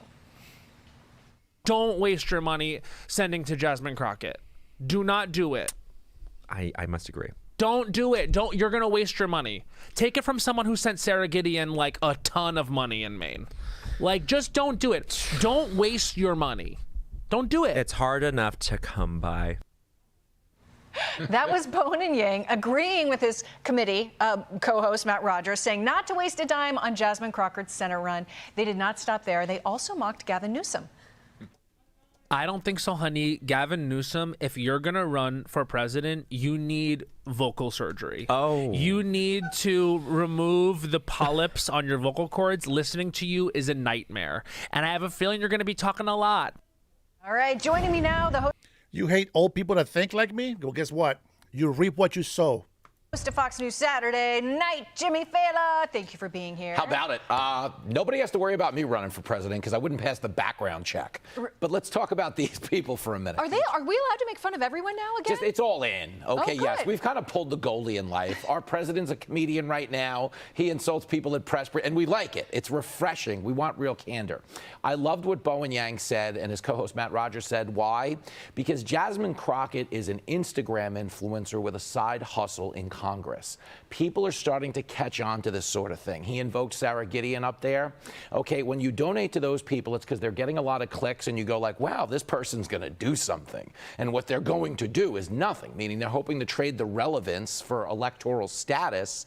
But if you just run on, hey, look at me, once you get into office, you quickly realize none of the things you were getting looked at for help us. If you don't believe me, check out Zoran Mamdani's free bus program. Okay, he's a dopey TikTok guy that was popular on TikTok. But if you can't do it, what was the point in voting for it? Right, and the Sarah Gideon race, that was interesting you mentioned that, was up in Maine, and I mean, it's really tough to beat Susan Collins up in Maine, which is kind of the point. And is that what Jasmine Crockett, is that the joke they're making, that like, why throw away your money because it's just such a steep climb? Yeah, if you're going to donate to Jasmine Crockett, do something more productive with the money, like put it in a fire. Or something like that. Unless you're trying to chip in for more fake eyelashes, I don't know what to tell you. It's a big statewide race. If there are people to donate to, okay, there are people to get behind, but when they're trying to fail up, that's their issue with Newsom also. It goes beyond his vocal cords.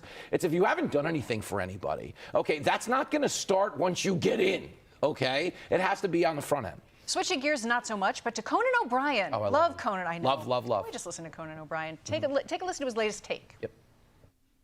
Some comics go the route of, I'm going to just say F Trump all the time, or that's their comedy. I think you've now put down your best weapon, which is being funny, and you've exchanged it for anger. And that person, or any person like that, would say, well, things are too serious now. I don't need to be funny. And I think, well, if you're a comedian, you always need to be funny. You just have to find a way. He's just awesome. He's had the great bits for all these years. Everybody loves him, you know, both sides of the aisle. And the reason why is because he's going towards laughter. Nobody wants a comedian's take on the economy. Do you know how comedy works for real? When you get into stand-up, they pay you in drink tickets the first 5 years. You get 2 drink tickets at the club. By the 6th year, they take them away because you're usually in rehab. But the point is, we don't have the answers. We're clowns, and we're here to distract you from the things that upset you. So if you turn on Stephen Colbert and he's just attacking ICE, do you feel like you're escaping the torments of the political divide? No. But that's why Conan's like more of a bygone era. Okay, that was comedy. The only other place you could really get that now is there's the show, Fox News Saturday Night with Jimmy Fallon. That's a place you could go and take the edge off. Well, that's a great point because this is an election year, 2026, and it's pretty clear that there's always going to be a lot of division. Yep. So what are you going to do to make everybody laugh? Well, this is where you got to go. You've got to go find where the fun is. So when it comes to politics, the jokes aren't about policy. They're about personnel. Okay, look how the way this guy talks. Look what that person said. If you're going there, you have an off-ramp. The minute it gets into, ICE doesn't belong in our city. I'm a comic. The only thing I know about is ICE in our drinks, okay? And there better be plenty of it tonight. Dating back to the drink tickets. Hey, girl. See? We came full circle. Well, Jimmy, you were well worth watching, especially in 2026. Yep. Thank you for coming in. You're the best, Mom. I appreciate it. Thank you, Jimmy. And that's what comedians are supposed to do. But all the Democrats and all the libtards like to follow Jimmy Kimmel like he's the news reporter, like he's the fact thrower. He's just a guy making horrible decisions in comedy. But I will go ahead and replay the video since you guys missed it already. But we'll replay this.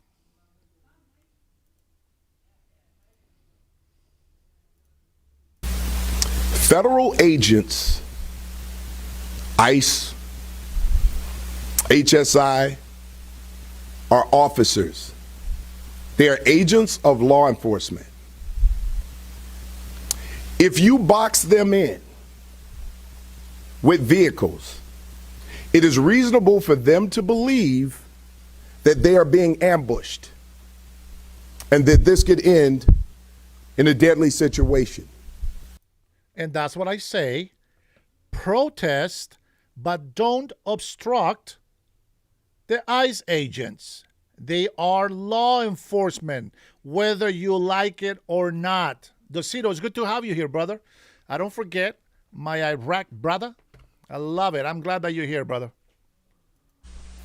And it's reasonable for them to use force based on those conditions.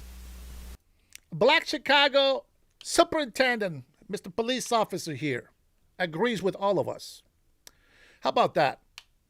How about that for all of you guys who hate an immigrant that came to this country legally, follow all the process steps legally, respects the law, loves this country, loves the people, honors this nation, honors, loves, respects the American flag.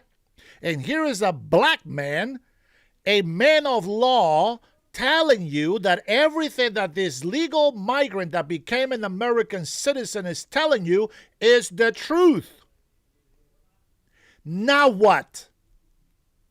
Now what? Do not box in any law enforcement officer. You are breaking the law when you do that. And you are putting yourself in danger. Following law enforcement agents around. The question is why? What do you plan on doing? It's also reasonable for them to believe that you're eventually going to do harm to them. If you ram any vehicle, especially that one that contains law enforcement agents, and that's any law enforcement, local, state, federal, county, and you do this intentionally, this is considered deadly force. Deadly force is anything that can cause great bodily harm or death. When you plow into a vehicle that contains law enforcement agents, you're using deadly force. And they can use deadly force in response to stop you. There you go. We need to be clear about these laws. We cannot become a society where we just decide to take everything in our own hands and start to commit crimes against law enforcement. It is a crime. You may not like what they're doing. I can understand that there's a lot of emotions out there, but that does not mean that you get to commit a crime. That's right. Especially one that could lead to deadly force. We need to keep everyone safe.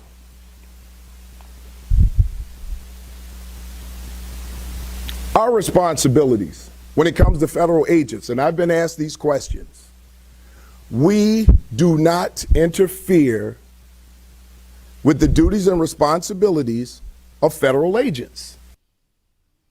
You got that? Did you get that? That's exactly right.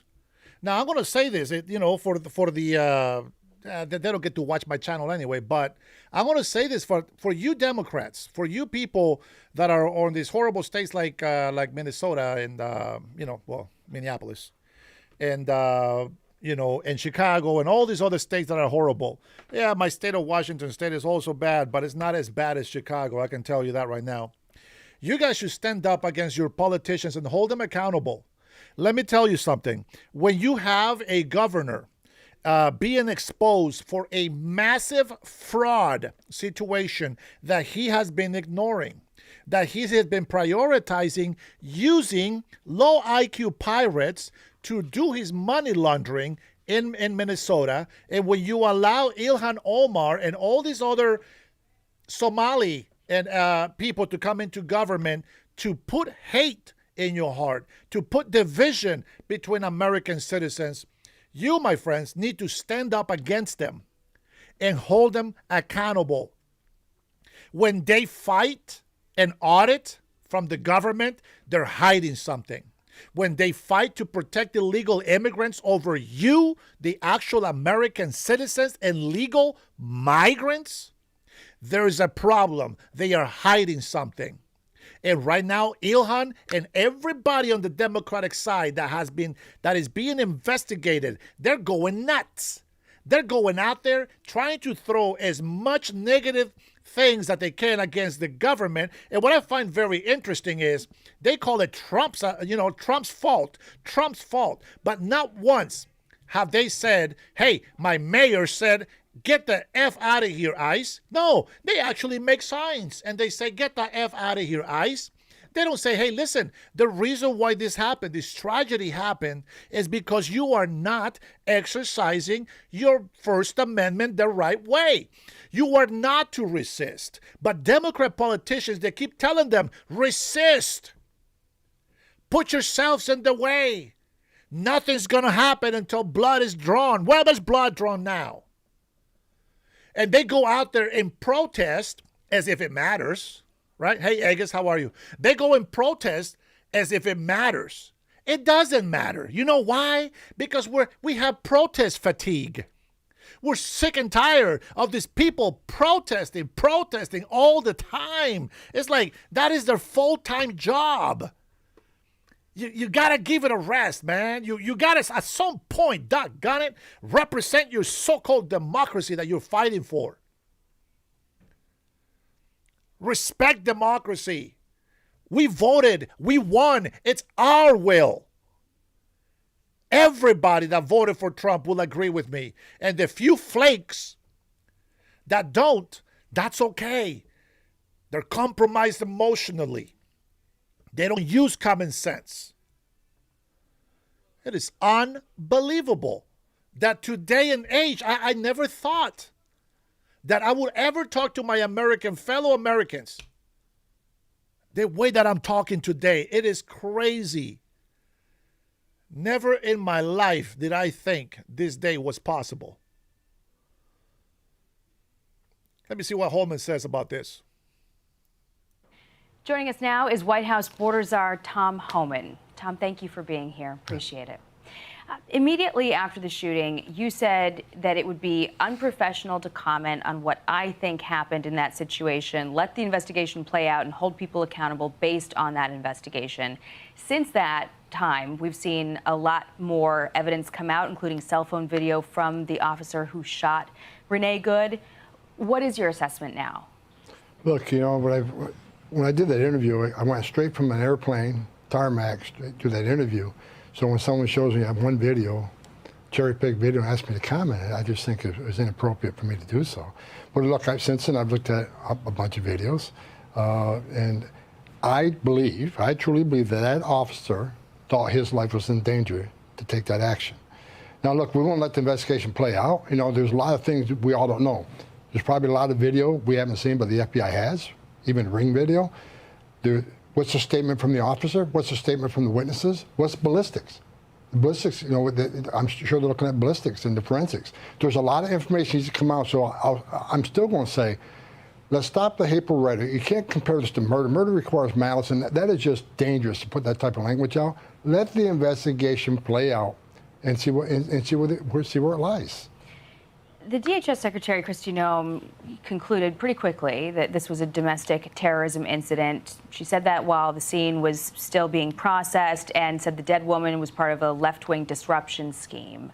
You know, with those statements, why should federal authorities be the ones investigating? It almost sounds like there's nothing left to investigate. Look, it's a federal crime to impede and interfere with an ICE officer. And I think, look, it's a coordinated attack. We can see what's happening throughout the country. I think it's a funded, organized attack against ICE officers. And what really irritates me is the left wants to play this game that ICE, they're not law enforcement officers. They are federal law enforcement officers. Impeding them and interfering them is a crime. No one would be arguing if we're arresting people that interfere with DEA before, arresting a drug dealer or a U.S. Marshal in attempts to arrest a fugitive. If someone stood in your way, that's a crime and you'd be arrested. But it seems like they want to, they normalize, the media is normalizing interference with ICE. It is a crime to impede ICE officers. Bill Mnuchin just put out a list of 18 of the worst of the worst in Minneapolis, many of them child sex crimes, child rape, child sodomy. These are the people we're looking for. And for anybody to interfere in that is unconscionable. We need to enforce the law and arrest these bad guys. We've already arrested over 1,000 people in that state, and we're going to continue to do exactly what Congress has allowed us to do and what the law allows us to do. Back to the investigation. You know what pisses me off about the politician Democrats? It's that they know exactly what they're doing. Let me tell you something. You guys believe that protesting is the only way that we get things done? That's not the only way. But that is the only lawlessness that you can use to commit violence and riots. Well, no longer should it be allowed for you to burn cars, for you to burn businesses. It should not be allowed any longer that you destroy businesses and livelihoods because you're protesting. Your ass should go straight to jail. And I hope that they get tougher on you people. You guys think that Nicolas Maduro, with a whole army at his disposition, we went and got him out of there. God bless our Delta Force, man. We went in there, got him out of there, and got him in justice. Going through the court, getting his due process. And you think you little pissants going out there telling you people that we should kill ICE agents, you think that you will not be held accountable for that? You're asking for the wrong medicine. You're asking for the wrong medicine. That is not how we do things in this country. Now, let me tell you why people are doing that. People are doing that because they are not from this country. See, in America, we got a few lefty screw missing people, but the majority are migrants, recent migrants. That especially people that are lazy, abusing the system, those who have converted to socialism, those who are being wielded by communism and Marxism, those who are being used by Democrat libtards that are corrupted up the yin-yang. They are telling you, the innocent American people, the gullible ones, the ones that are confused, to go out there and resist. They want to see Trump become Nicolas Maduro. See, Nicolas Maduro had armor vehicles running over protesters. He was literally shooting and killing them. That's what Democrats want. You know why? Because they hate Trump. Because he's stopping the fraud. Because he's stopping the as a matter of fact, let's take a look at the drug trafficking. Let's see if what Trump is doing is making a difference. I can tell you in Washington, D.C., and everywhere that Trump has sent the National Guard to help the police with crime, crime has dropped drastically. So let's find out. Let me ask AI here real quick. And let's say, has drug trafficking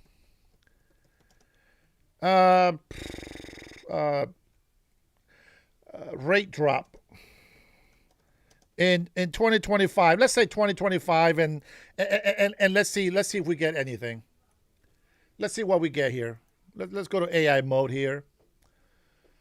I'm very curious because I think that, if you guys were right, then there'll be no changes, right? Let's take a look here. The overall trend for U.S. drug trafficking in 2025 is mixed, with some indicators like federal prosecutions and overdose deaths dropping, while drug seizures and convictions in some districts showed an increase. Prosecutions, the federal drug prosecution in 2025 fell to the lowest level in decades. Lowest level in decades. That's how long corrupted politicians have been destroying our country, and you want President Trump to do it overnight. You want him to fix it overnight. It doesn't work that way. While you're here condemning President Trump for taking a dictator out of Venezuela, the Venezuelan people are praising Donald Trump. They're thanking him. And I like that reporters go out there and try to make Trump look like a bad guy, and they go and tell them, why would you defend President Donald Trump when they are stolen your oil? And the Venezuelan people are not stupid. And the first answer is they didn't steal it. We haven't had Venezuelan oil. The dictator Nicolas Maduro has been stealing our oil. All President Donald Trump is doing is getting that oil back. And they say that because we, the American citizens, the United States of America, and even all these ungrateful libtards that are out there putting their lives and aging lives in danger, they will also benefit. Not only that, but Venezuelan economy is going to be across the whole Venezuelan country, and not just in a little country where the regime control. They're going to have business opportunities to pop up again, and they're going to be able to give reasonable prices. They're going to be able to invest more in their country because of what Trump is doing. That's why Venezuelans are happy.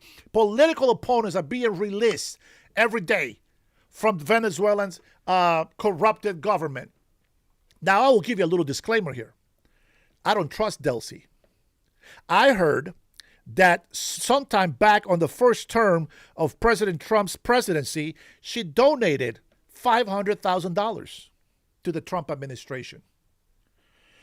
So is that a reason why Trump is leaving her in office? Maybe. I will question it some more, but I got to wait to see what turns out to be. Because right now, this could be a temporary fix. He is going to meet with Maria Machado. I believe that if President Maduro was illegitimate, so is the vice president. With that being said, I'm going to wait to see what happens there. But what I can tell you is that Venezuelan people are grateful for President Trump and what he's doing. A lot of gas stations, some are not going to make the cut. But those who decide to trust the system and the process, they will make some lucrative, money-making business. Very lucrative businesses. And I think that that's going to be good for us and for Venezuela. With that being said, I'm going to go ahead and switch gears a little bit and just kind of go take a little detour to Mexico. Let me tell you what Mexico is doing. Mexico just recently, not too long ago, had a political, I believe he was a mayor of Mexico. He got taken out by the cartels because he was fighting against the cartels. And Claudia Sheinbaum says, oh, our sovereignty, our constitution. Shut the hell up. I can hate that president, man. And a lot of Mexicans are on my side. The right-wing Mexicans. How coincidental is that? Why is it that the leftists love socialist communists and drug dealers? Why do they love that? But only when those dictators, tyrants, and those drug lords are on their side. We don't want that. We are about to start attacking Mexico cartels. Let me be clear. It's not a war against Mexico. And I can guarantee you that the Mexican people are going to be just as grateful to President Donald Trump as the Venezuelan people. Greenland, we have military forces already on there. But we want more. We want Greenland to be our part of the territory, just like we got the Virgin Islands. We need them to be our territory so that we can claim Greenland and protect the 10,000 people that live in there that have no military power, that have the useless Denmark, that have China in their territory. The only people that protect Greenland is the United States of America, period. There is no other greater force on this world. There is no other greater. And that's right, Cuba is also in the map. They're also in the radar. We'll see what's going to happen, but I can tell you right now, all the libtards, they are so mad that President Trump why is it? They are so mad that President Donald Trump is making war against the cartels. Not the countries, the cartels. Why is it? Why is it that these countries oppose President Trump and Democrats? Why is it? Sorry, Tom, continue. You know, the state authorities reject the administration's claim that they don't have any jurisdiction to investigate. And some Republican senators, including Tom Tillis. Yes, and I think Russia. Lisa Murkowski took issue with them being excluded from this probe, saying that could create unnecessary suspicion. And the Hennepin County Sheriff's Office said, we've spoken with sheriffs throughout our county. We all agree that an investigative process that excludes local agencies has the potential to have harmful implications nationwide. Why should people trust that this investigation will be fair? It's a federal crime that needs to be investigated by the FBI. That's why this whole... By the way, overdose death has declined by more than 25% in the United States of America. So yes, what President Donald Trump is doing, it's working. So why are the Democrats against him? System set up. I trust the FBI to do the right thing. We've also heard this justification that local authorities don't collaborate with federal officials on law enforcement, so why should they be involved now that it's time to investigate a federal officer? But is this lack of collaboration a one-time decision that's specific to this case, or are we watching a new, broader policy rollout here? No, look, that state's a sanctuary state, it's a sanctuary city. They don't work with us. And that's one of the problems here. And it's one of the reasons we're in the position we're in that city, because law enforcement response has been sporadic at best. This is sanctuary city. Let's remember, why are we in that city right now? Because we're a sanctuary city that purposely releases public safety threats back into the public. I just mentioned about all these cases that child sex trafficking, child sodomy, child rape, that they release back into the community. These are people we have to go look for. And who set the stage for all this? The last 4 years of an open border, millions of people released in this country without vetting, a lot of criminals, a lot of national security threats. That's why we're there. Let's not forget who set the stage on this. So all these people on the Democratic side and all these liberal people want to scream and yell about our law enforcement activities. They didn't say a word when there's an open border. I'm sorry, son, but it's not who they want. Federal law agents can go anywhere. It is not the states, it's not the cities to say if they want agents there or not. They can shut the hell up and let the federal agents do what their jurisdiction gives them. And that gives them jurisdiction across the whole 50 United States of America. He didn't say a word when 500,000 children were smuggled in this country. By the way, population in Greenland is not 10,000. I'm sorry. I was talking about a different country. 57,000. Lost track of 300,000, and they weren't even looking for them. President Trump and this administration found 129,000 of them. They were silent then. They were complicit on millions of people being released in this country, many of them criminals. Didn't say a word. Now all of a sudden, because we're trying to fix 4 years of an open border, now they're all of a sudden they got an opinion. There are already 2,000 or so federal agents in Minneapolis for this massive crackdown that's tied in part to this ongoing probe of alleged Somali fraud. Fox is told that about 1,000 more Border Patrol agents are going to be heading there to assist, basically free up HSI officers. There's also this growing network of local residents who are tracking ICE movements and warning people about them.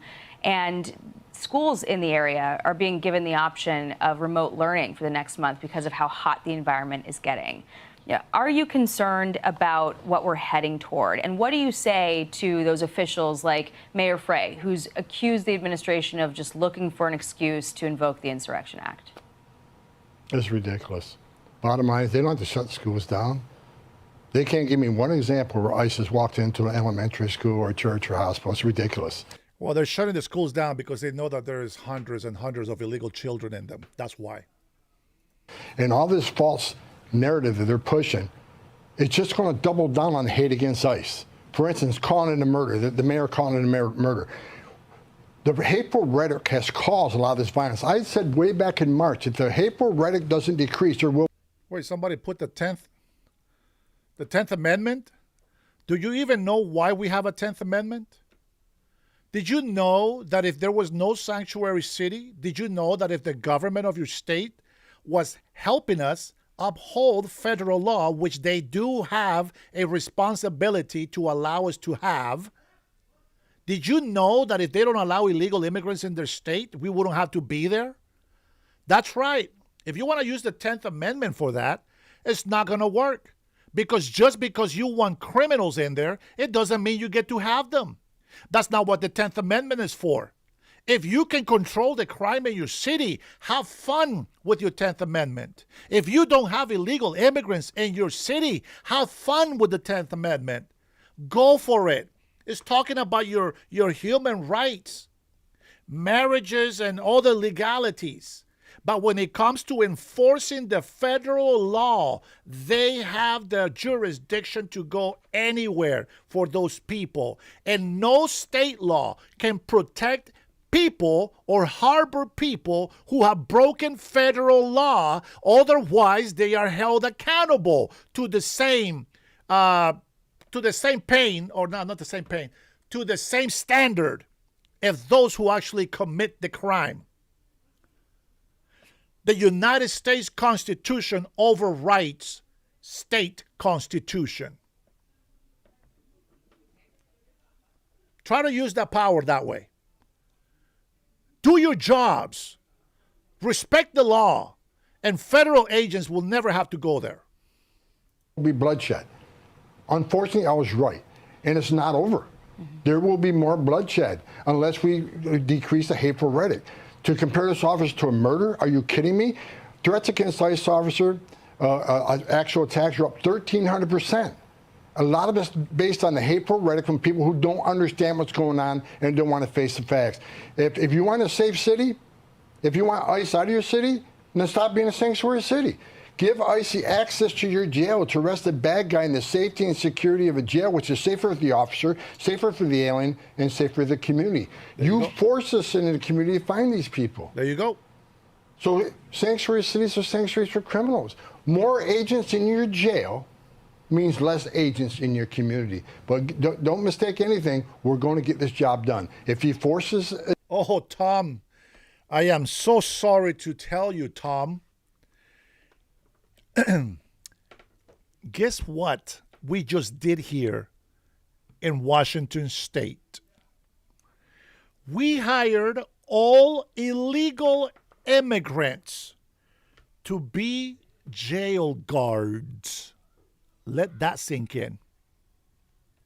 in the community, the rest of the bad guys, that's exactly what we're going to do. And when we do that, we may find others who weren't a public safety threat, weren't the target of the arrest, but they're coming too because we're going to enforce immigration law. Work with us. I'm begging you, stop the hateful rhetoric.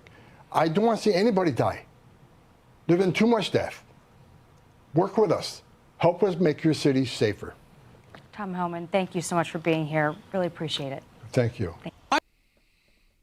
Did you hear that? Help us. Help us make your city safer so you can keep the 10th Amendment to yourself.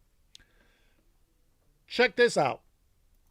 King County, which operates jails in Seattle area, mistakenly hired 38 correction officers who did not meet state law citizenship requirements.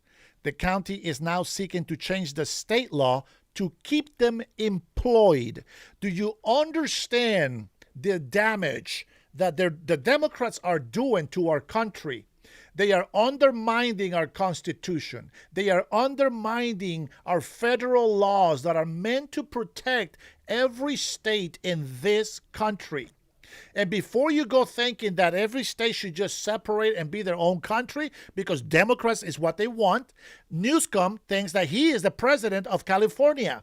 See, Oregon, the gay governor thinks that she is the president of Oregon. Bob Ferguson thinks he's the president of Washington State. That's not how it works. If every state was separated, the military would decay. The prosperity of this country will decay. There will be no protection. We will be destroyed and turned into a third world country. While some states will really thrive, the rest of them would wither away, and corruption will just spread until every human life is oppressed and back to the medieval times.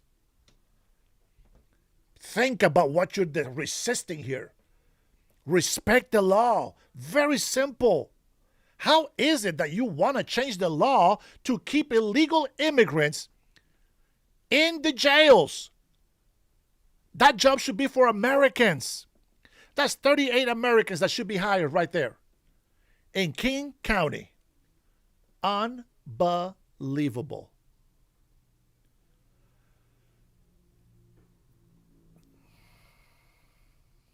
Oh, I'm not even going to play that.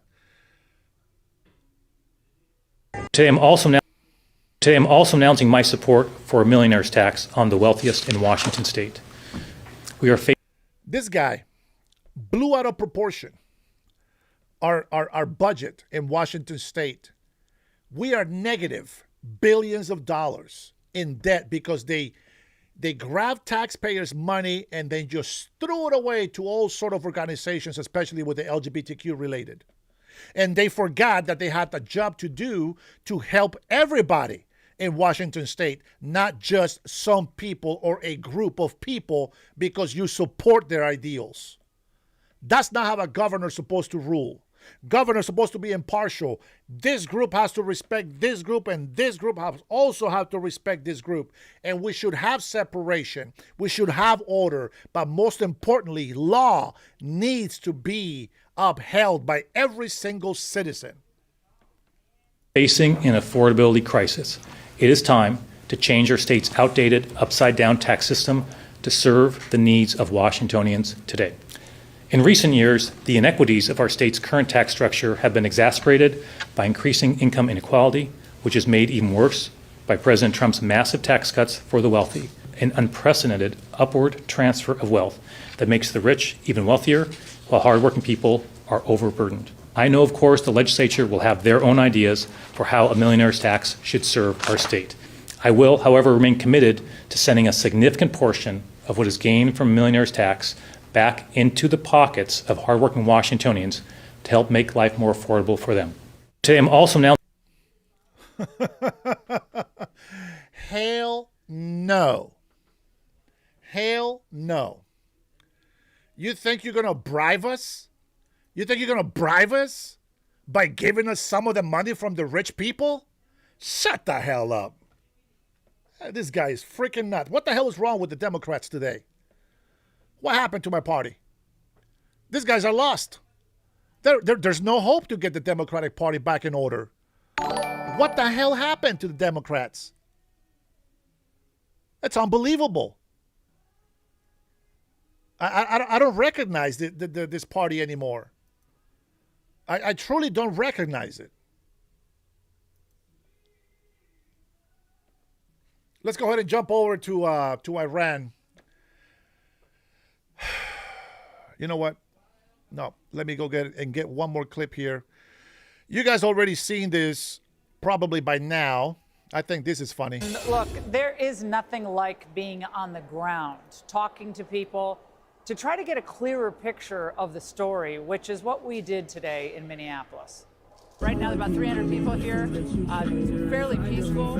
I guess some Antifa are back there. But they're going to have the fires, food, water, a lot of people in masks. But people are coming out and expressing themselves. And it kind of takes on almost a community civic event. I wouldn't say celebration, but it's a gathering. And although it was pretty peaceful, and it really was. I mean, in that vigil, it was basically people. True patriot. You're not a true patriot, are you? If you are really that ignorant, I'm sorry. I don't know how to help you, sir. I don't know how to help you. If you don't know, please go find out how much is the barrel of oil right now. Okay? Just go find out how much is the barrel of oil. Compare that to Biden's highest price in barrel oil. Go find out that, and then go ahead and talk about the price of gas. And try to figure out, with that little tiny peasy brain that you have, try to figure out why the gas price hasn't gone down in your area. You know, they had a fire, they were giving out food, water, and, some people were chanting. So that was fine. But if you actually go into the mix and try to chat with people, you end up getting escorted out. And they kind of nicely but aggressively escort you out across their border. So then we headed over to the Whipple Federal Building where Garrett just was. And earlier in the day, you saw some of those, those conflicts between the ICE officers and the protesters were there. And things there, well, they got a little more interesting. That. To the human race. Why are you wearing a mask? Why are you wearing a mask? Because my nose is cold. Why do you care if I'm wearing a mask? I'm just curious. Just a question. This is the crowd, and they apparently are policing their borders. So they're policing their borders here, which is fascinating. I have ribeye steak, sir. I got about 16 of those ribeye steaks. Eat your heart out. If you're an idiot and you don't know how to buy steak, that's on you. Now, I do know steak is expensive, but you need to go find the deals. And that has nothing to do with Trump, if that's what you're thinking. Shame!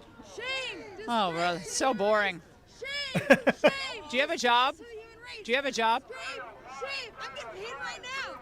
Oh, she's getting paid right now. Oh, that's right. She's one of those paid protesters. Wearing the whatever the hell that thing is called on her head, and she has no idea what the hell that means. But also to all you patriots, man, in here, let me just go ahead and recap a little bit. Now, I know that under Trump, the oil barrel hit $150, I believe. Okay.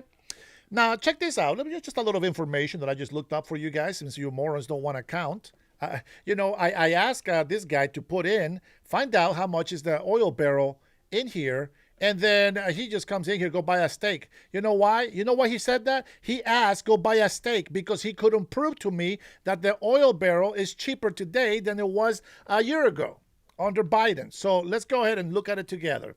Oil barrel prices under Biden administration has seen significant fluctuations, averaging roughly $80 a barrel in the first 3 years, 21 to 24, but rising and falling due to global events like the Ukraine war and post-pandemic demand, with prices sometimes spiking above 90 and also moderated by the release of the Strategic Petroleum Reserve. The administration also negotiated prices contractors to SPR at prices around $74 to $76. Let's see, $23, $90 a barrel. Let's see, under Trump right now, we are at $58 to $63 a barrel. And that, my friends, should bring your gas price down. If it doesn't, find out why. Now, let me see highest. Let's see highest. Let me see if they show me still. let's see what it says for this. Highest, let's see, highest price of oil barrel, March 2022, 14-year-old high, $113.77 per barrel. And then briefly hit 139, not 150, my bad, 139 a barrel around the same time. Now, the excuse for that, they said, was the Ukraine war. Okay, that shit's still happening. It is still happening. And we are not only making the $77 billion or $70 billion from Trump's first term's tariffs, we have doubled that. As a matter of fact, let's go take a look. How many tariffs did we collect? Tariffs from 2025.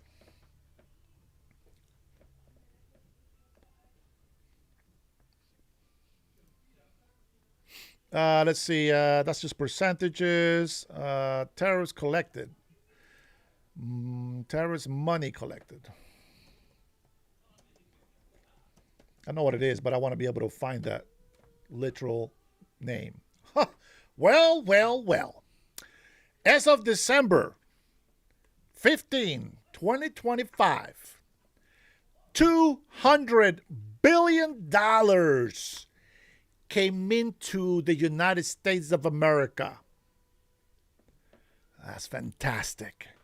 One of the things when President Donald Trump announced that he was going to put tariffs for all of those businesses who import, we were losing hundreds of billions of dollars. And China, let's put this into perspective.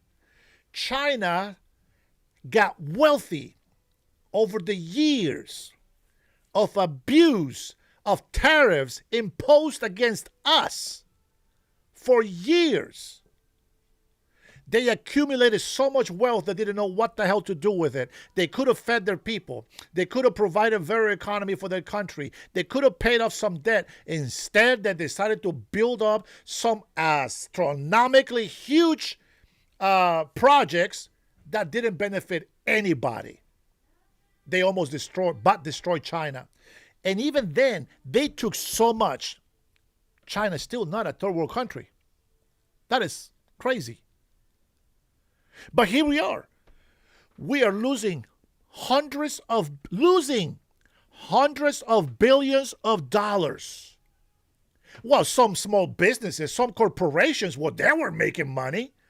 Businesses booming. Boom. Let's get some cheap shit and give it to the American people at a good price. But you made a lot of profit. You spent $10 for something and you sold it for $500. So while you were making money, the country itself, the nation, is hemorrhaging hundreds of billions of dollars every year. And if you didn't pay attention, that was losing.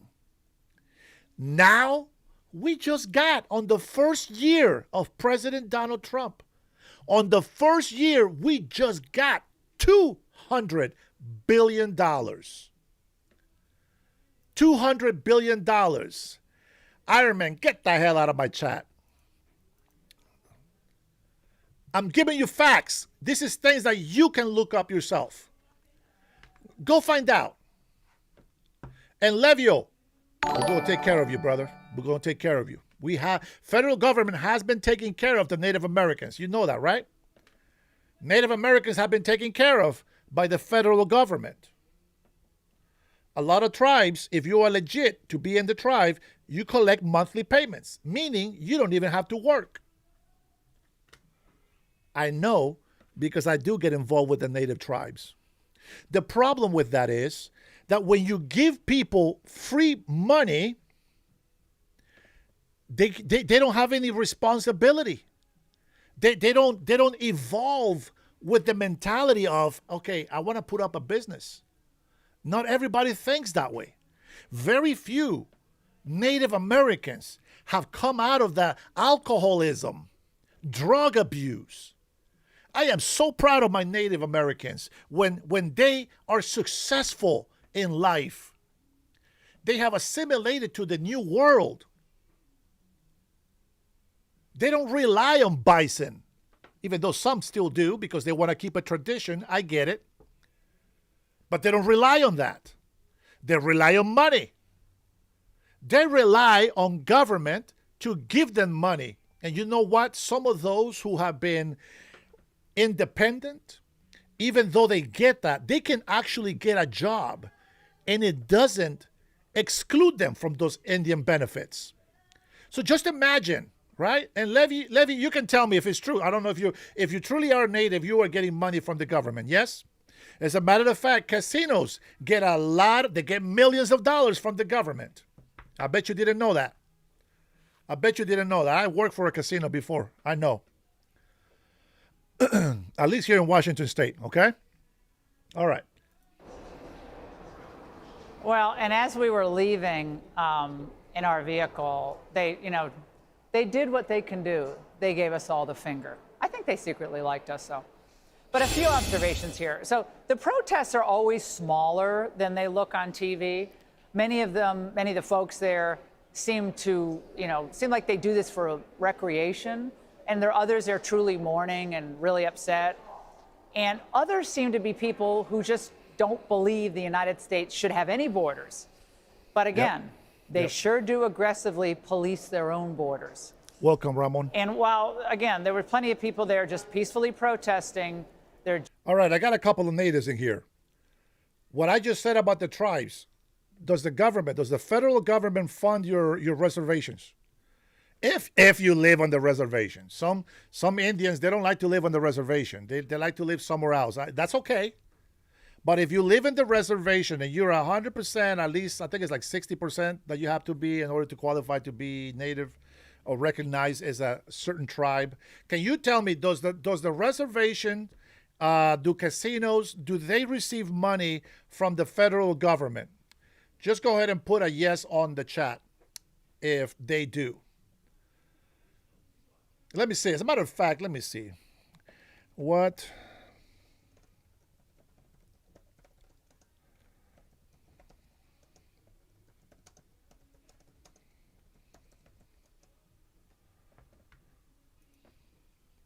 Let's see if we can get a list. Well, maybe they changed the law. Maybe they don't give them anything. Maybe I'm just talking shit and, maybe I'm just lying and, blah, blah, blah. Ramon, you lost your lands if you are native. If you are native, you lost your lands. Remember when the stronger Indians used to kick your ass? Oh, that's right. You don't remember because you were not born yet. You don't know your history, apparently.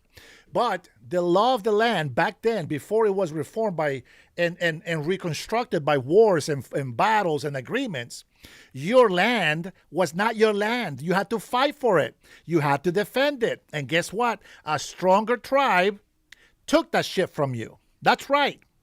The Comanches and the Apaches were the strongest tribes, Indian tribes, in the United States of America. And pretty much any other Indian tribe that we had in the United States of America was being taken down by them. So go ahead and give me some of your history. And with that being said, I'm going to tell you something. If you don't want to accept us as brothers and sisters, that's fine. That's your prerogative. But we love to be able to say that Indians, that Europeans, that migrants that come here, people that have migrated legally and that have become American citizens, we are so happy to call each other brother and sister. So here we are. All 574 federally recognized Native American tribes and Alaska Natives entities receive federal funds. Oh, well. I guess they haven't changed. And services through the Bureau of Indian Affairs. Notice how it doesn't say Native Americans. Notice how it says Indian Affairs. I am half Indian. But I'm proud of that. I don't get shamed into say I'm not an Indian. I am half Indian. So freaking what? So what? For essential programs like health, education, infrastructure, and even the law enforcement. Ain't that awesome? Tapatio. Knock it off, man. Stop giving me compliments. They were murder. Yes, everybody dies in a war, my friend. Everybody dies. Did you know that 90% of the Indian population was taken out by a virus? a couple of viruses that were going around that white people can handle no problem. But our Indian tribes here in the Northern America, 90% wiped out by disease. That's how weak they were. But I can tell you now, even though the Indian Americans that we have here, their system, their immune system is still the same because of the change, because of the evolution of our country, because of all the stuff that we have accomplished since back then. Native Americans now got medicine, real medicine. You know who gave the natives, our Indian natives, medicine when they got sick? Guess. I'm going to give you something. Guess. That's right, Dennis. Thank you. Guess who gave them medicine? Not the witch doctor, not the other Indians. Who? Who gave them medicine to help them survive? Who did? You should call them brothers today. You should tell them thank you for having some inheritance or heritage left. You can go ahead and say thank you to them. Who was it? I'll let you say it. I know who. I'll let you say it. But the funding varies by tribe, often stemming from complex water rights settlements, land leases, and specific federal legislations for being like housing or broadband. While we are no blanket monthly checks for all Native Americans and specific tribes, like the Navajo Nation or the Gilead River Indian community, get large sums of major projects, and some members receive per capita payments from tribal-run enterprises like Casino. That's right. The Navajo Nation here in Washington State, they receive a monthly payment because we have a couple of casinos here, and they get money every month. Very unfortunate. A lot of them gamble too much, and they're alcoholic. Chance, somebody has to say it. The white man. That's right. Whether you like it or not, you owe your heritage, your survival as an Indian American to the white man. You know who owes thanks to the white man as well? Black Americans. That's right. They're only free because of the white man. That's right. Barack Obama became the first black president because of white man. Ain't that right? Oh, you guys hate the truth, but today the truth shall set you free. And I hope to God that you guys actually become truly free. Because as a one nation, we are a lot stronger. We can forget about the bads of the past and acknowledge the greatness of the present. But we should never forget the past, because if we forget the past, we are more than likely to repeat it in the future. And right now, what's being repeated is the destruction of this great nation, and that is socialist, communist, Marxist agendas and ideologies, who has been destroying countries after countries after countries. Let's talk about Venezuela with Nicolas Maduro.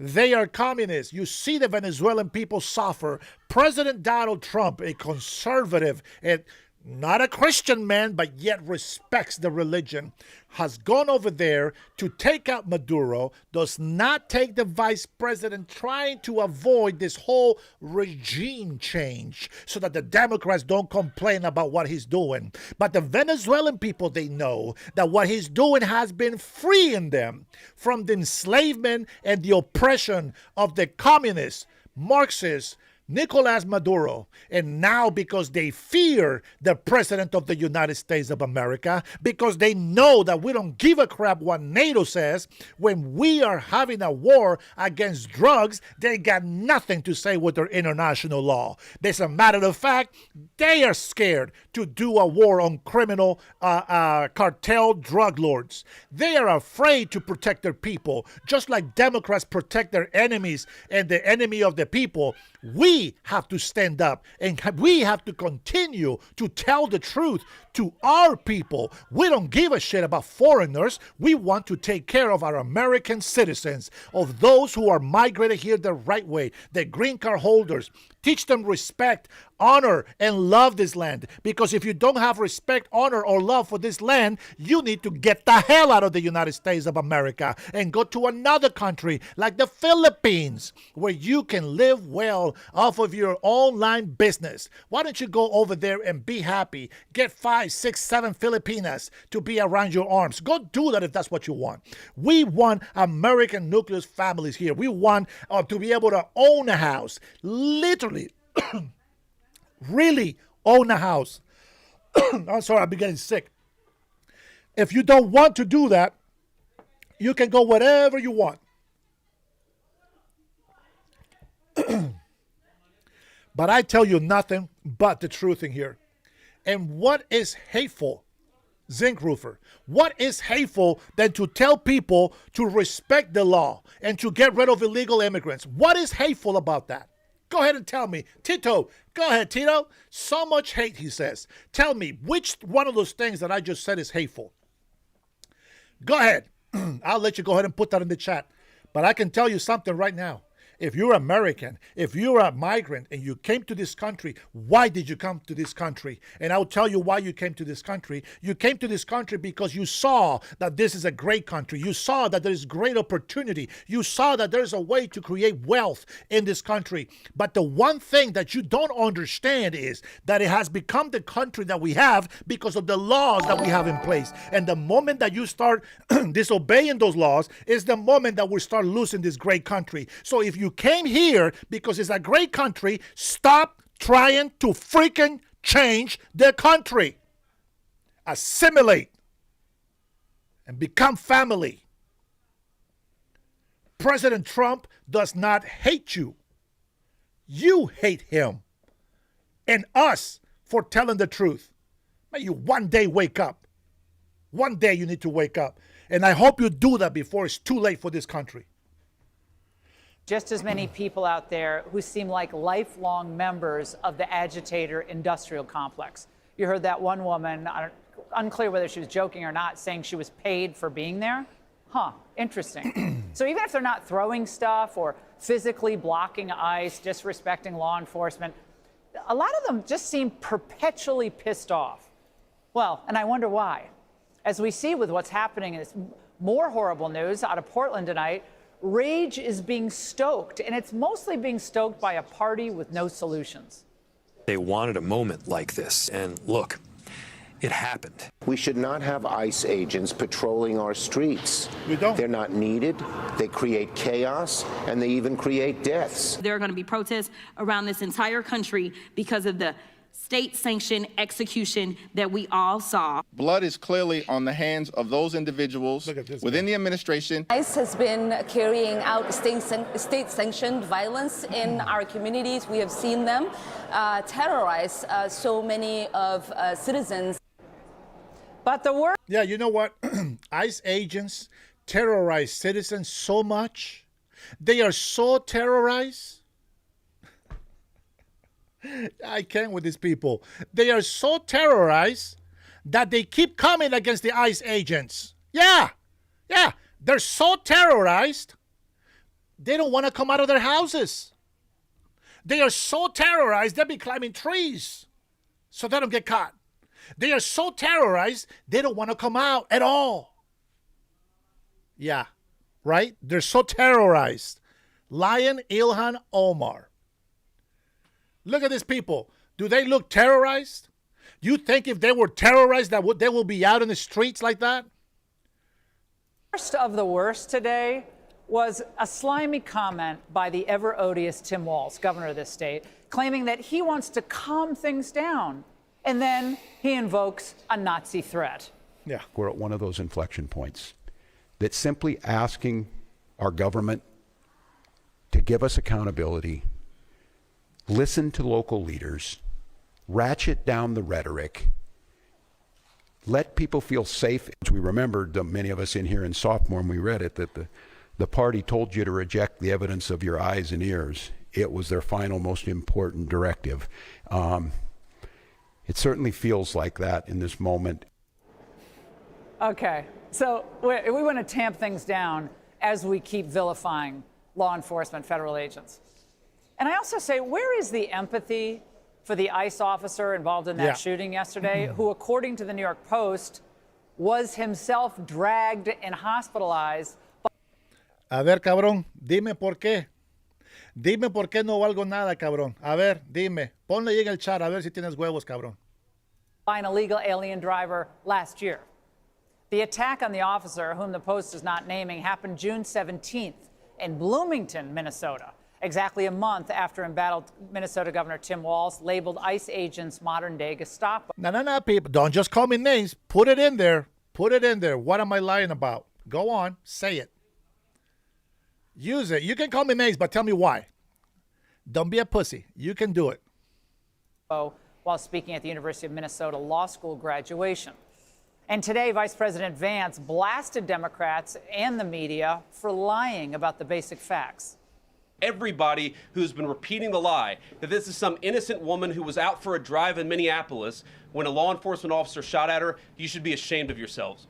Every single one of you. If the media wants to tell the truth, they ought to tell the truth that a group of left-wing radicals have been working tirelessly, sometimes using domestic terror techniques to try to make it impossible for the President of the United States to do what the American people elected him to do, which is enforce our immigration laws. You people in the media, that's not an answer. not everybody Come in on. this room, but many people in this room have been lying about this attack. She was trying to ram this guy with her car. He shot back. He defended himself. He's already been seriously wounded in law enforcement. And thousands of anti-ICE protesters took to the streets in Minneapolis Saturday, calling for an end to the immigration enforcement there after a deadly confrontation on Wednesday. The Democratic Party is toast. I feel so, man, I don't know. I feel bad for Americans that don't want to listen, man. Homeland Security is preparing to send hundreds of more agents to the city. In a moment, we'll bring in White House border czar Tom Homan to ask him about that. But first, Matt Finn is in Minneapolis with more. Matt. And Jackie, that massive anti-ICE demonstration here in Minneapolis took place at a location called Powderhorn Park, which is the exact site where former Minneapolis City Council members announced their now failed nationwide campaign to defund the police. Rioters break into a Minneapolis hotel Friday night where they believe immigration agents are staying, tossing furniture and spray painting anti-ICE messages. Police declared an unlawful assembly. At ICE's temporary headquarters outside of the city Saturday, a group of Democratic congresswomen, including Representative Ilhan Omar, alleged they were denied a full access tour of the detention facility. Which is a lie, because they did go inside. What happened today is a blatant attempt to obstruct members of Congress from... She is making up that lie right there as she's talking. She is making it up. Doing their oversight duties. When we appropriate funds as members of Congress, we are expected by... You know what I expect? For you to stop stealing the money of the American people, you fraudster. The public to do oversight because the public requires their money be used with transparency and accountability. This week, ongoing tension in Minneapolis boiled over when an ICE agent shot to death 37-year-old Renee Good. DHS says Good blocked agents with her car and used it as a weapon. You want to come at us? I say go get yourself some lunch, big boy. Go ahead. Out of the car. Get out of the car. You're a dumbass. Get out of the car. Drive, baby, drive. White House Press Secretary Caroline Leavitt posting, this woman was not in... Grave advice, huh? Drive, baby, drive. Okay, sure. No. Well, you know what? I'll take a challenge today. No migrant today. I'll take a challenge. Let me see. Was it Marvin? You want to call in, Marvin? Oh, Marvin wants to call in? A ver, so White and Dennis now here. No vales, no in Africans. What the hell? Speak English, bro. Let's see. Dennis Herrera y su padre no tienen huevos. Yeah, Mayra, go ahead. You want to call in? Pendeja. You guys have no brains. Only insults. You know what? I insult you, but I give you facts. I give you facts why you guys are stupid. You guys insult me and have no facts. That's the difference.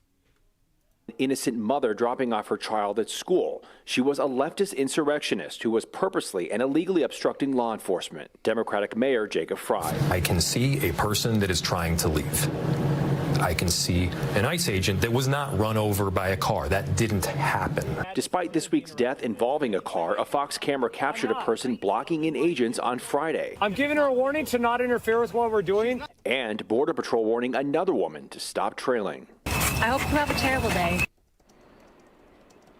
And Homeland Security has responded to Congresswoman Omar's claims of obstruction. DHS says that members of Congress must now give a 7-day advance notice if they want to tour an ICE facility. Jackie. Fair enough. Matt Finn reporting from Minneapolis. Matt, thank you. Hey, everyone. That's it. Very simple. Let's take a listen to Marjorie Trader. Oh, wait. We'll wait for her. You guys already heard American democracy dies. Congresswoman. And it is really important for every single person in this country to understand that they are not only disappearing people who have committed crimes who are in this country undocumented. They are disappearing you as citizens. They are disappearing people who have proper documentation, sometimes telling them that their documentations are wrong, keeping them for days upon days. We've also seen people be deported who have proper documentation yet to be returned to this country. That's right. This should not be allowed in a country that roots in itself in freedom and liberty. There is no freedom when you are being detained and your government is... Criminals don't get freedom. Criminals do not get freedom. She should be in jail herself, and so should all these politicians on the Democratic side. With that being said, let's go ahead and drop a little U.S. Border Patrol video. U.S. Border Patrol just posted this. Let me know what you think down in the comments. Check it out.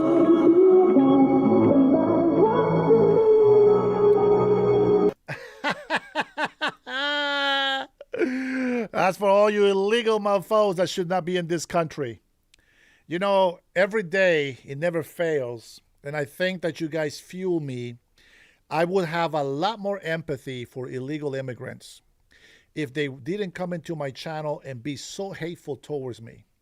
Because of their hateful behavior, I am not attracted to the left. Because they come in here talking shit to me in a hateful manner. Instead of trying to win my favor in any of us on the conservative side, instead of winning our favor to see them as human beings, as people that really love to be here and that are great people to follow, you guys don't listen. You guys don't listen. You guys are actually making it worse. You guys make it worse. You know what I would do if I was an illegal immigrant? Which I know a lot of you hate me because I got this and you don't. You know what I would do if I was an illegal immigrant? I would tell American people exactly what I'm telling them today. I love the United States of America. I love Americans. I love the American way. I want to be one of you. I want to assimilate. Allow me to bring my cuisine, some of my culture, but I want to be part of you. I want to be part of the brotherhood. I want to be part of the you sisterhood. I want to be part of the family, the American family, without putting my country of birth down. I love America. Help us get more migrants to love and respect this country. I'm going to tell you, maybe they'll see you in a different way. Maybe you will win their hearts, but instead you insult them. You demand, like, this is your right to be in here. And you go out there with some stupid ass signs that you say no one is illegal on stolen land. We know history. Nothing was given for free. Nobody has the right to any land unless they fight for it. And that is the way of nature. So no, just because you are born here, if you're not protected by the United States of America, then you are not going to be alive for that long. I'll tell you that right now. That's why all the countries around the world want people to come here for a reason. Be grateful that you are in this country and respect the people. Don't be stupid. Speak well of Americans. Talk well about the president. Say, President Trump, we love you. You are the president. One day I'm going to be a citizen and I'm going to be able to cast my vote. Until then, shut the hell up and pay attention on how to talk to people. You don't have any rights in this country. You got the right to shut the hell up. Do you believe that Trump was responsible for the insurrection on the Capitol? No, he did not plan it. He did not order it. And I can tell you that. He encouraged. You don't think he incited an insurrection? He said people go peacefully and make your voices heard. He's on record on video saying. Listen to the libtards. Oh, yeah, right. Saying these things. I'm telling you the facts. But he was whether complimenting them, so that encouraged them. I know that he requested 10,000. President Trump was complimenting Americans. That's what encouraged them. Did you hear that? Wow. National Guard troops to be there on January 6th. Nancy Pelosi denied that.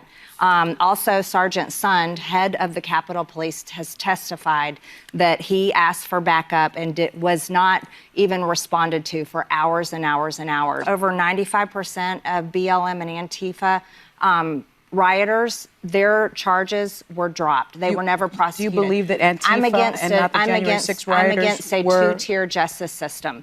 January 6ers, almost 100% were prosecuted and were sent to prison. You hear that? That's right. That's right. Oh, thank you, Haley. Appreciate you. And we got this one from Walls. I've not used inflammatory terms of what happened. All right, stop the tape. Yes, you have, Governor. A few months ago, you called ICE the modern-day Gestapo. Let's just talk about where you are right now. You're in the Emergency Operations Center in Blaine. You're wearing your little emergency operations jacket that they give you. That alone is inflaming things. You're having a press conference about jurisdiction of a prosecution. You don't need to be in the Emergency Management Center. You use words like, we're at war with the federal government. The federal government's at war with Minnesota. That's inflammatory. You said today that you want the president to stop sending troops to Minnesota. There are no troops in Minnesota from President Trump. That's inflammatory. And lastly, you accused Kristi Noem of being judge, jury, and basically executioner. That is extremely inflammatory language. You know, I remember back in 2008, 2009, I was down in California, not able to afford my gas, by the way. And I remember being down there, and President Trump was sponsoring this entrepreneur business. Friend of mine, he's Mexican. He's been a friend of mine since we came to this country. And he said, hey, you know what, I'm not president. He said, Donald Trump, bro, from The Apprentice, he is sponsoring the business. So you know, if Trump is sponsoring, you know that is a good deal, right? And I was like, well, you know, I don't give a shit about Trump. I don't like The Apprentice. But you know what? But you're my friend, and I'm going to go and support you.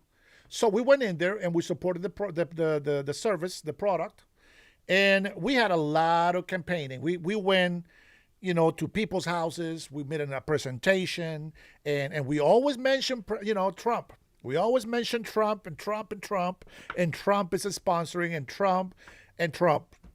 I remember going to this big-ass convention down in San Diego. We stayed at this hotel. Now, it was like 4 of us, okay? So 3 Mexicans and me.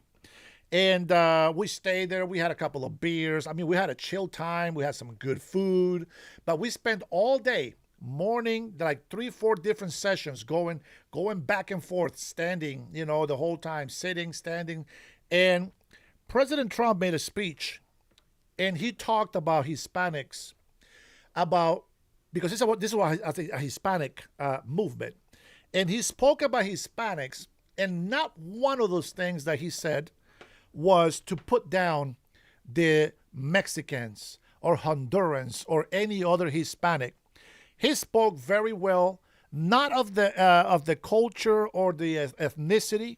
He talked very well about the mentality to wanting to become your own business owner, to be an entrepreneur. And a lot of Mexicans that went in that business, they made a lot of money because they pushed themselves. And you know what? They made a lot of money. So I can tell you that when Trump was the face of this business, everybody was loving it, especially because Trump was sponsoring it. And I remember these things and the things that he said about the business owners, which were all Hispanics, was the most amazing words. I mean, the encouragement, the entrepreneurship. The guy is a businessman, and everybody that put in the work made the money until that product got changed to something else. I've never been a good sales guy, so I didn't continue with it. But you know what? When he ran for president, that same guy that convinced me to go and do the business with him because of President Donald Trump, now all of a sudden, he doesn't want to be my friend because I supported President Trump when he was running for the candidacy for president, and because I supported his legal migration support. He didn't make the law, but he definitely promised to enforce it, and he did. He was my best friend. To me, I wasn't his best friend, but he was my best friend. And we broke up that friendship because of the support for illegal immigrants. Now, let me tell you, both of us are citizen migrants, but he supported illegal immigration. I support legal migration. That is a big difference, and that's what this separates me from my people. My people are those who follow the law, respect the law, and give in to this country, not take away. If you're able to get health care, hey, go ahead, but it's for Americans. It's not for illegals. If you need some food stamp, 3, 6 months, maybe a year, go for it, get it. It's there to help. But it's not there for you to have for 10 years, 20 years. It's not for the government to raise your children. For the longest time, I hear black comedians talking about the government cheese, and I'm like, what the hell is the government cheese? I didn't know. I wasn't on food stamps. One day I needed food stamps, so I got food stamps. I go, oh shit, now I know what government cheese is. But you know what? It's there for when you need it. It is there for when you need it. And you need to understand something. The reason why I get passionate with the stuff that I say, even if you don't like that I use names here and there and that I, say stupid or retard or all this, it is irrelevant if you like the words that I use or not. But you should always listen. That I want you to be prosperous. I want you to be free. I want you to work your ass off so that you can be proud of coming up. Stop hating the rich people. And stop thinking that the billionaires are going to give you all this free money so that you can be a libtard. It doesn't help you. Did you know that there's exercises so that you can get smarter? There is exercises. There's a lot of reading. Like, I hate reading, but I have to read to learn new things. So I have read a lot of documents. Especially when I was going to get my green card, when I was going to get my citizenship, I went through all the laws, requirements. What is it? What will stop me from becoming a green card holder? What will stop me from becoming an American citizen? What will stop me from being a citizen and getting evicted from this country? I read everything because that, to me, my friends, was the thing to do. If you don't do that, I can't help you. I can't help you. I'm going to play one last video clip. Yes, this is me, but I love it because I clipped this from the actual government. Come for me, he says. Come and get me, you coward, he says. Well, this is what happens when you call on the President of the United States of America who doesn't F around. Check this out.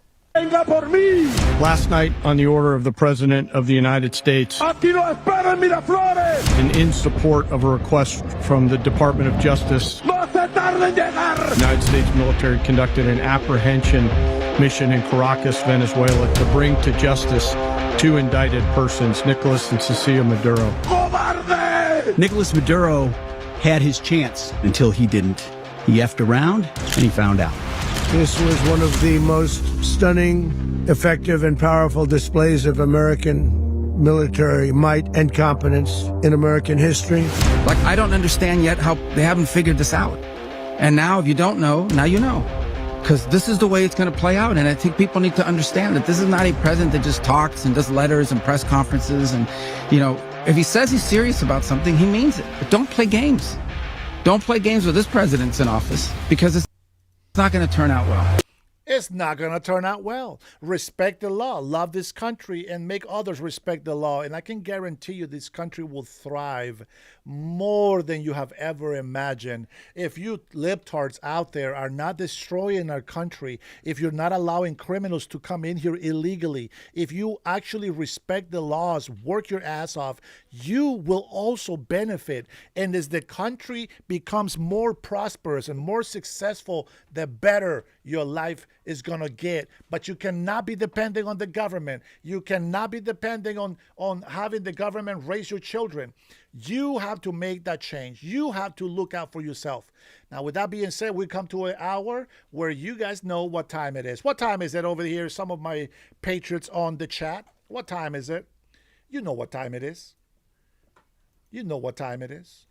Today, we boldly venture into the failed ecosystem known as Minnesota, a place where delusion is more common than common sense. You are all terrible! And we have the pleasure of enjoying some Chipotle Mexican grill as ICE drags an illegal alien out. And it's not a Crime Chef episode without Karens. Here we witness a Karen filming ICE as they enter this building. Brace yourself, the episode starts now.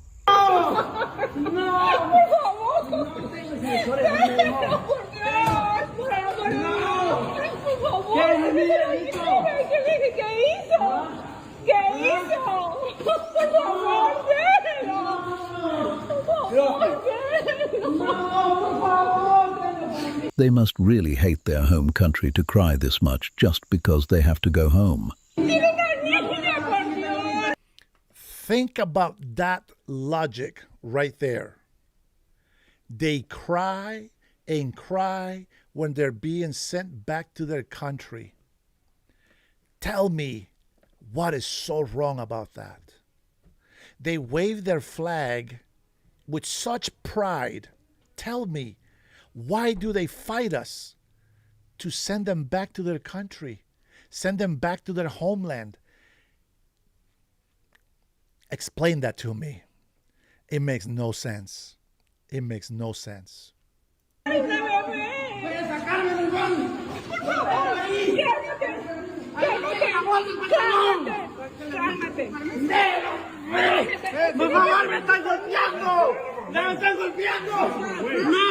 He says, they're hitting me.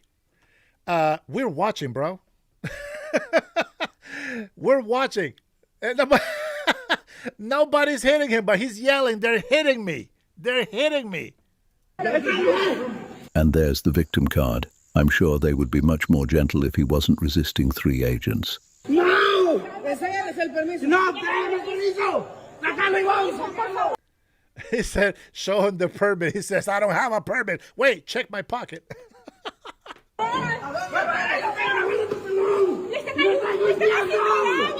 He said, you're hitting me.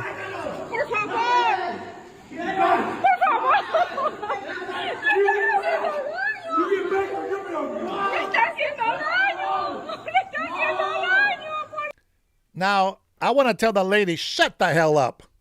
You're making all this noise and you're crying over here. Shut up. Shut up. Tell him to stop resisting arrest. That's how you can help. Right, Manuel? Manuel knows.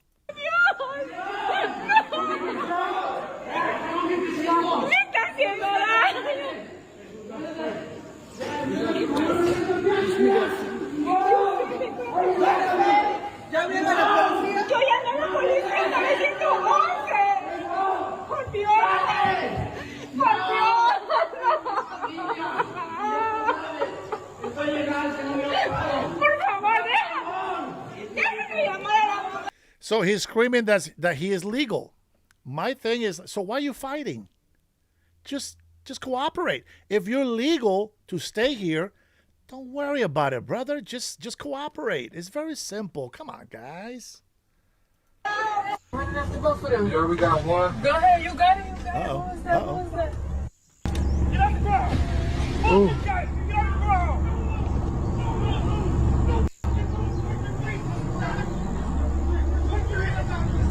What the f*** did we just run into? I don't know, but we got one behind us. Seatbelt, man. Take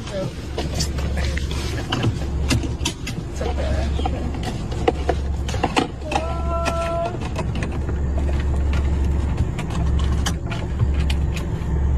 The runner did not make it very far this time. Too much soy in his diet. That's our beta house. That's undercover.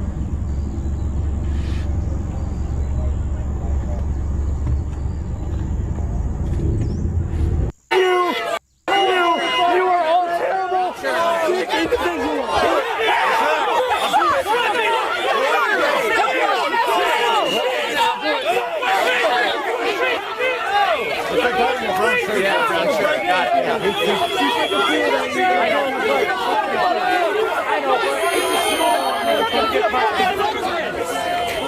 Use that in your different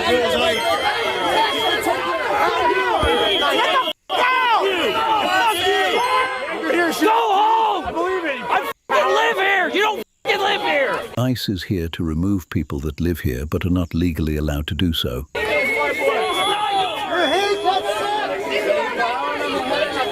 late for work because you motherfuckers killed people. Does that feel good? We're not fucking being here to fucking shoot people.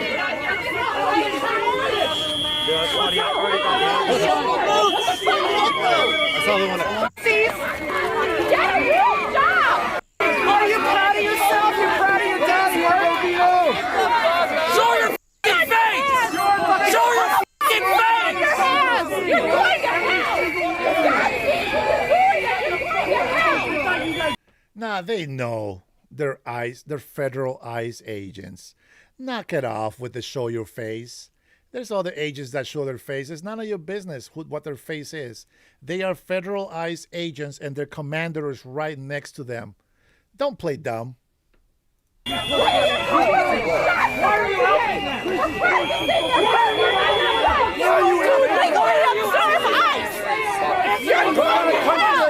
you making us live ICE agents. Great ass. That's hilarious. Yeah. I am Aryan. You're right. Yeah. An entire state filled of people who think they are above the law. I like it when I hear the Hispanics. Look at you, Coconut. You're Hispanic and you're betraying your people.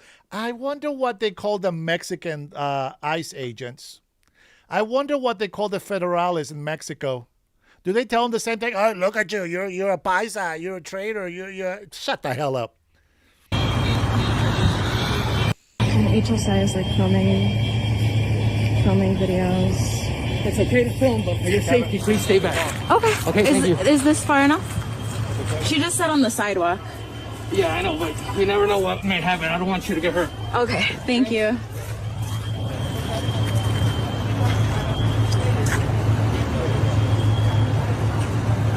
They're going in.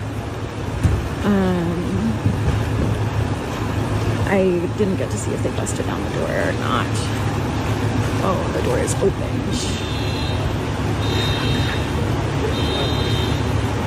Camera crews going in. Fabian, great observation, my friend. Very nice. And I bring a lot of, what do you call that? Pride to the rest of the brown community that respects the law the way that I do. But you bring pride to criminals, which brings shame to all of us. You see that difference?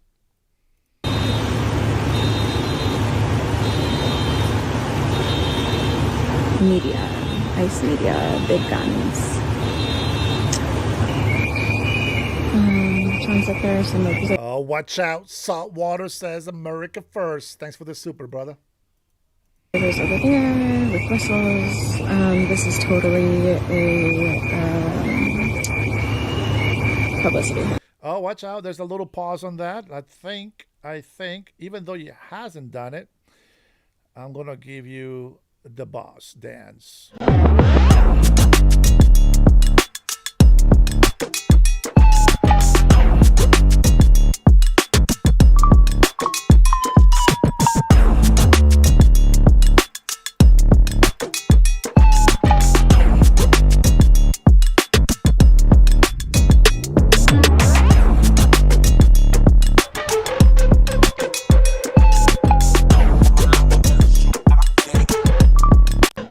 All right, and you are the boss, the jefe, el patron. Even though my name's still on the stream chat, you deserve it for the super. But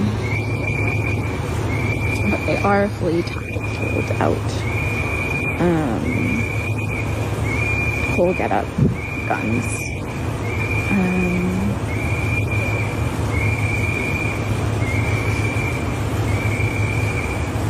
Again, they've shut the street down.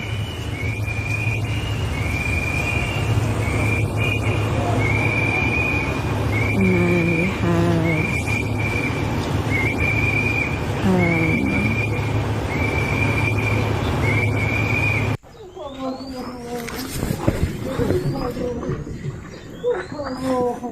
In a shocking twist, it sounds like Juanito ended up on the wrong side of a taser, pun intended.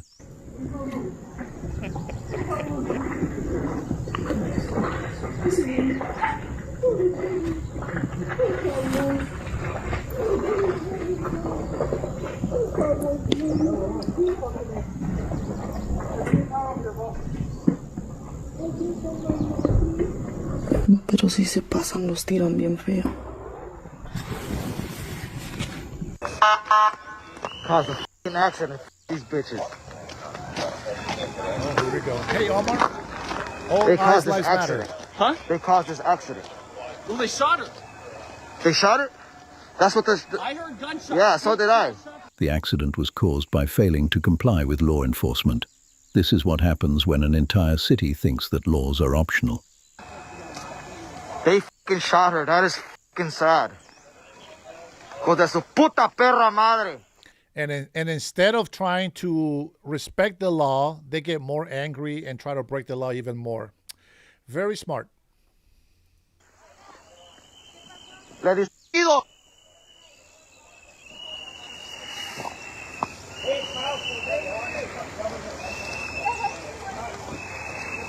Smile, puto. Pinche paisa, hijo de la verga. Motherfuckers. Fucking shot an innocent person. Shit happens when you don't listen. Driving away, you jackasses. Yeah, I saw that. Fucking retards.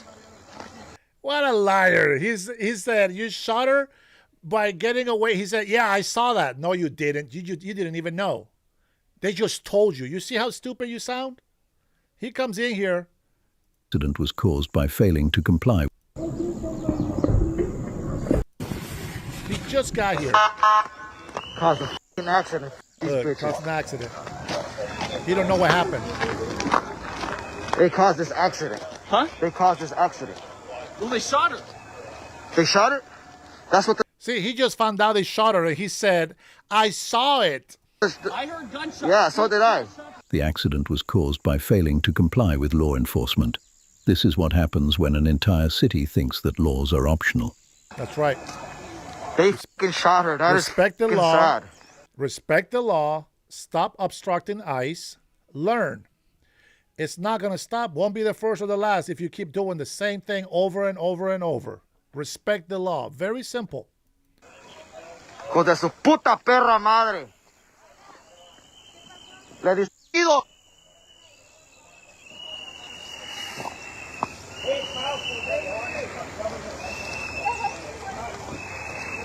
Smile, puto. Pinche paisa, hijo de la verga. So are you, pendejo. You shot an innocent person. She was driving away, you jackasses. Yeah, I saw that. You liar? You see the liar? You hear the liar? Yeah, I saw that. No, he didn't. No, he didn't. She was leaving. Se estaba yendo de aquí y le dispararon. Just perros, hijos de su puta madre. It's your fault. Every single one of those people that support obstructing the law, you are all guilty of her.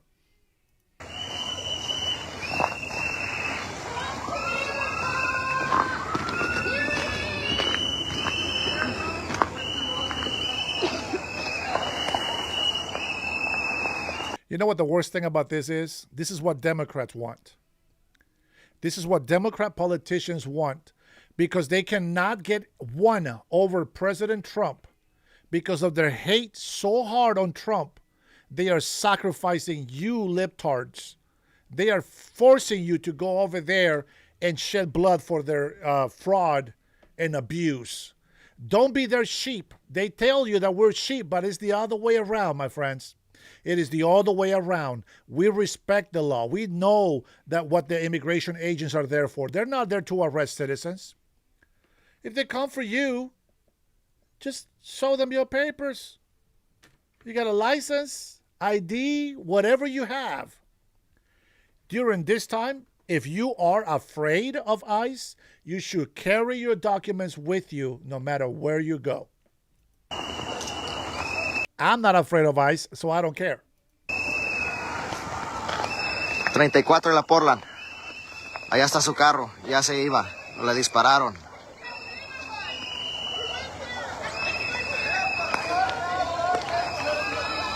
You know why we don't believe that she was just trying to leave? Because her wife was still there. Her wife was telling her to drive over.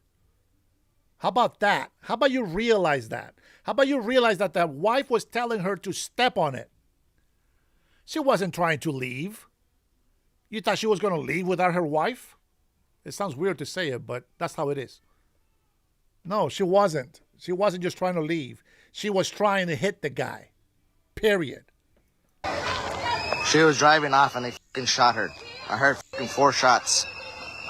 It was 3 shots, but yes. 4 fucking shots I heard. What?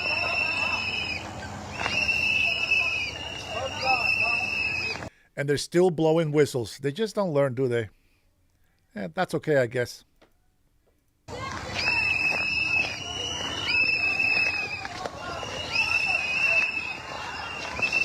Which one of you just shot her? He already left. Bitch ass motherfucker.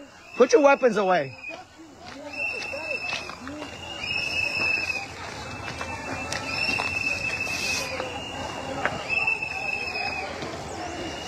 I like how these people like to come over here and cuss them out like they're so tough.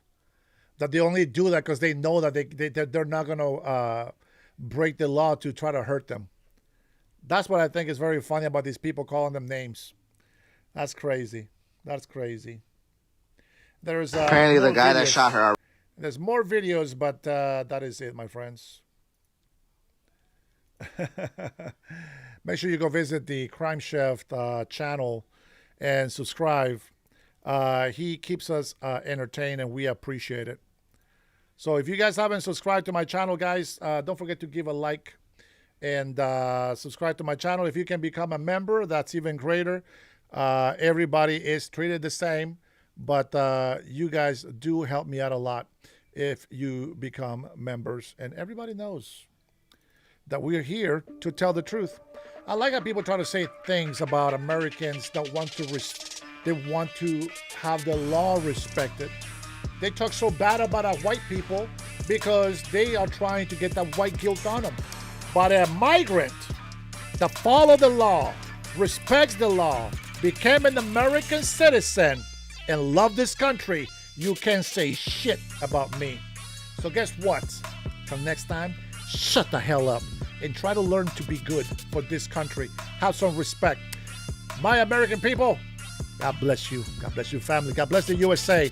We will continue to fight these morons.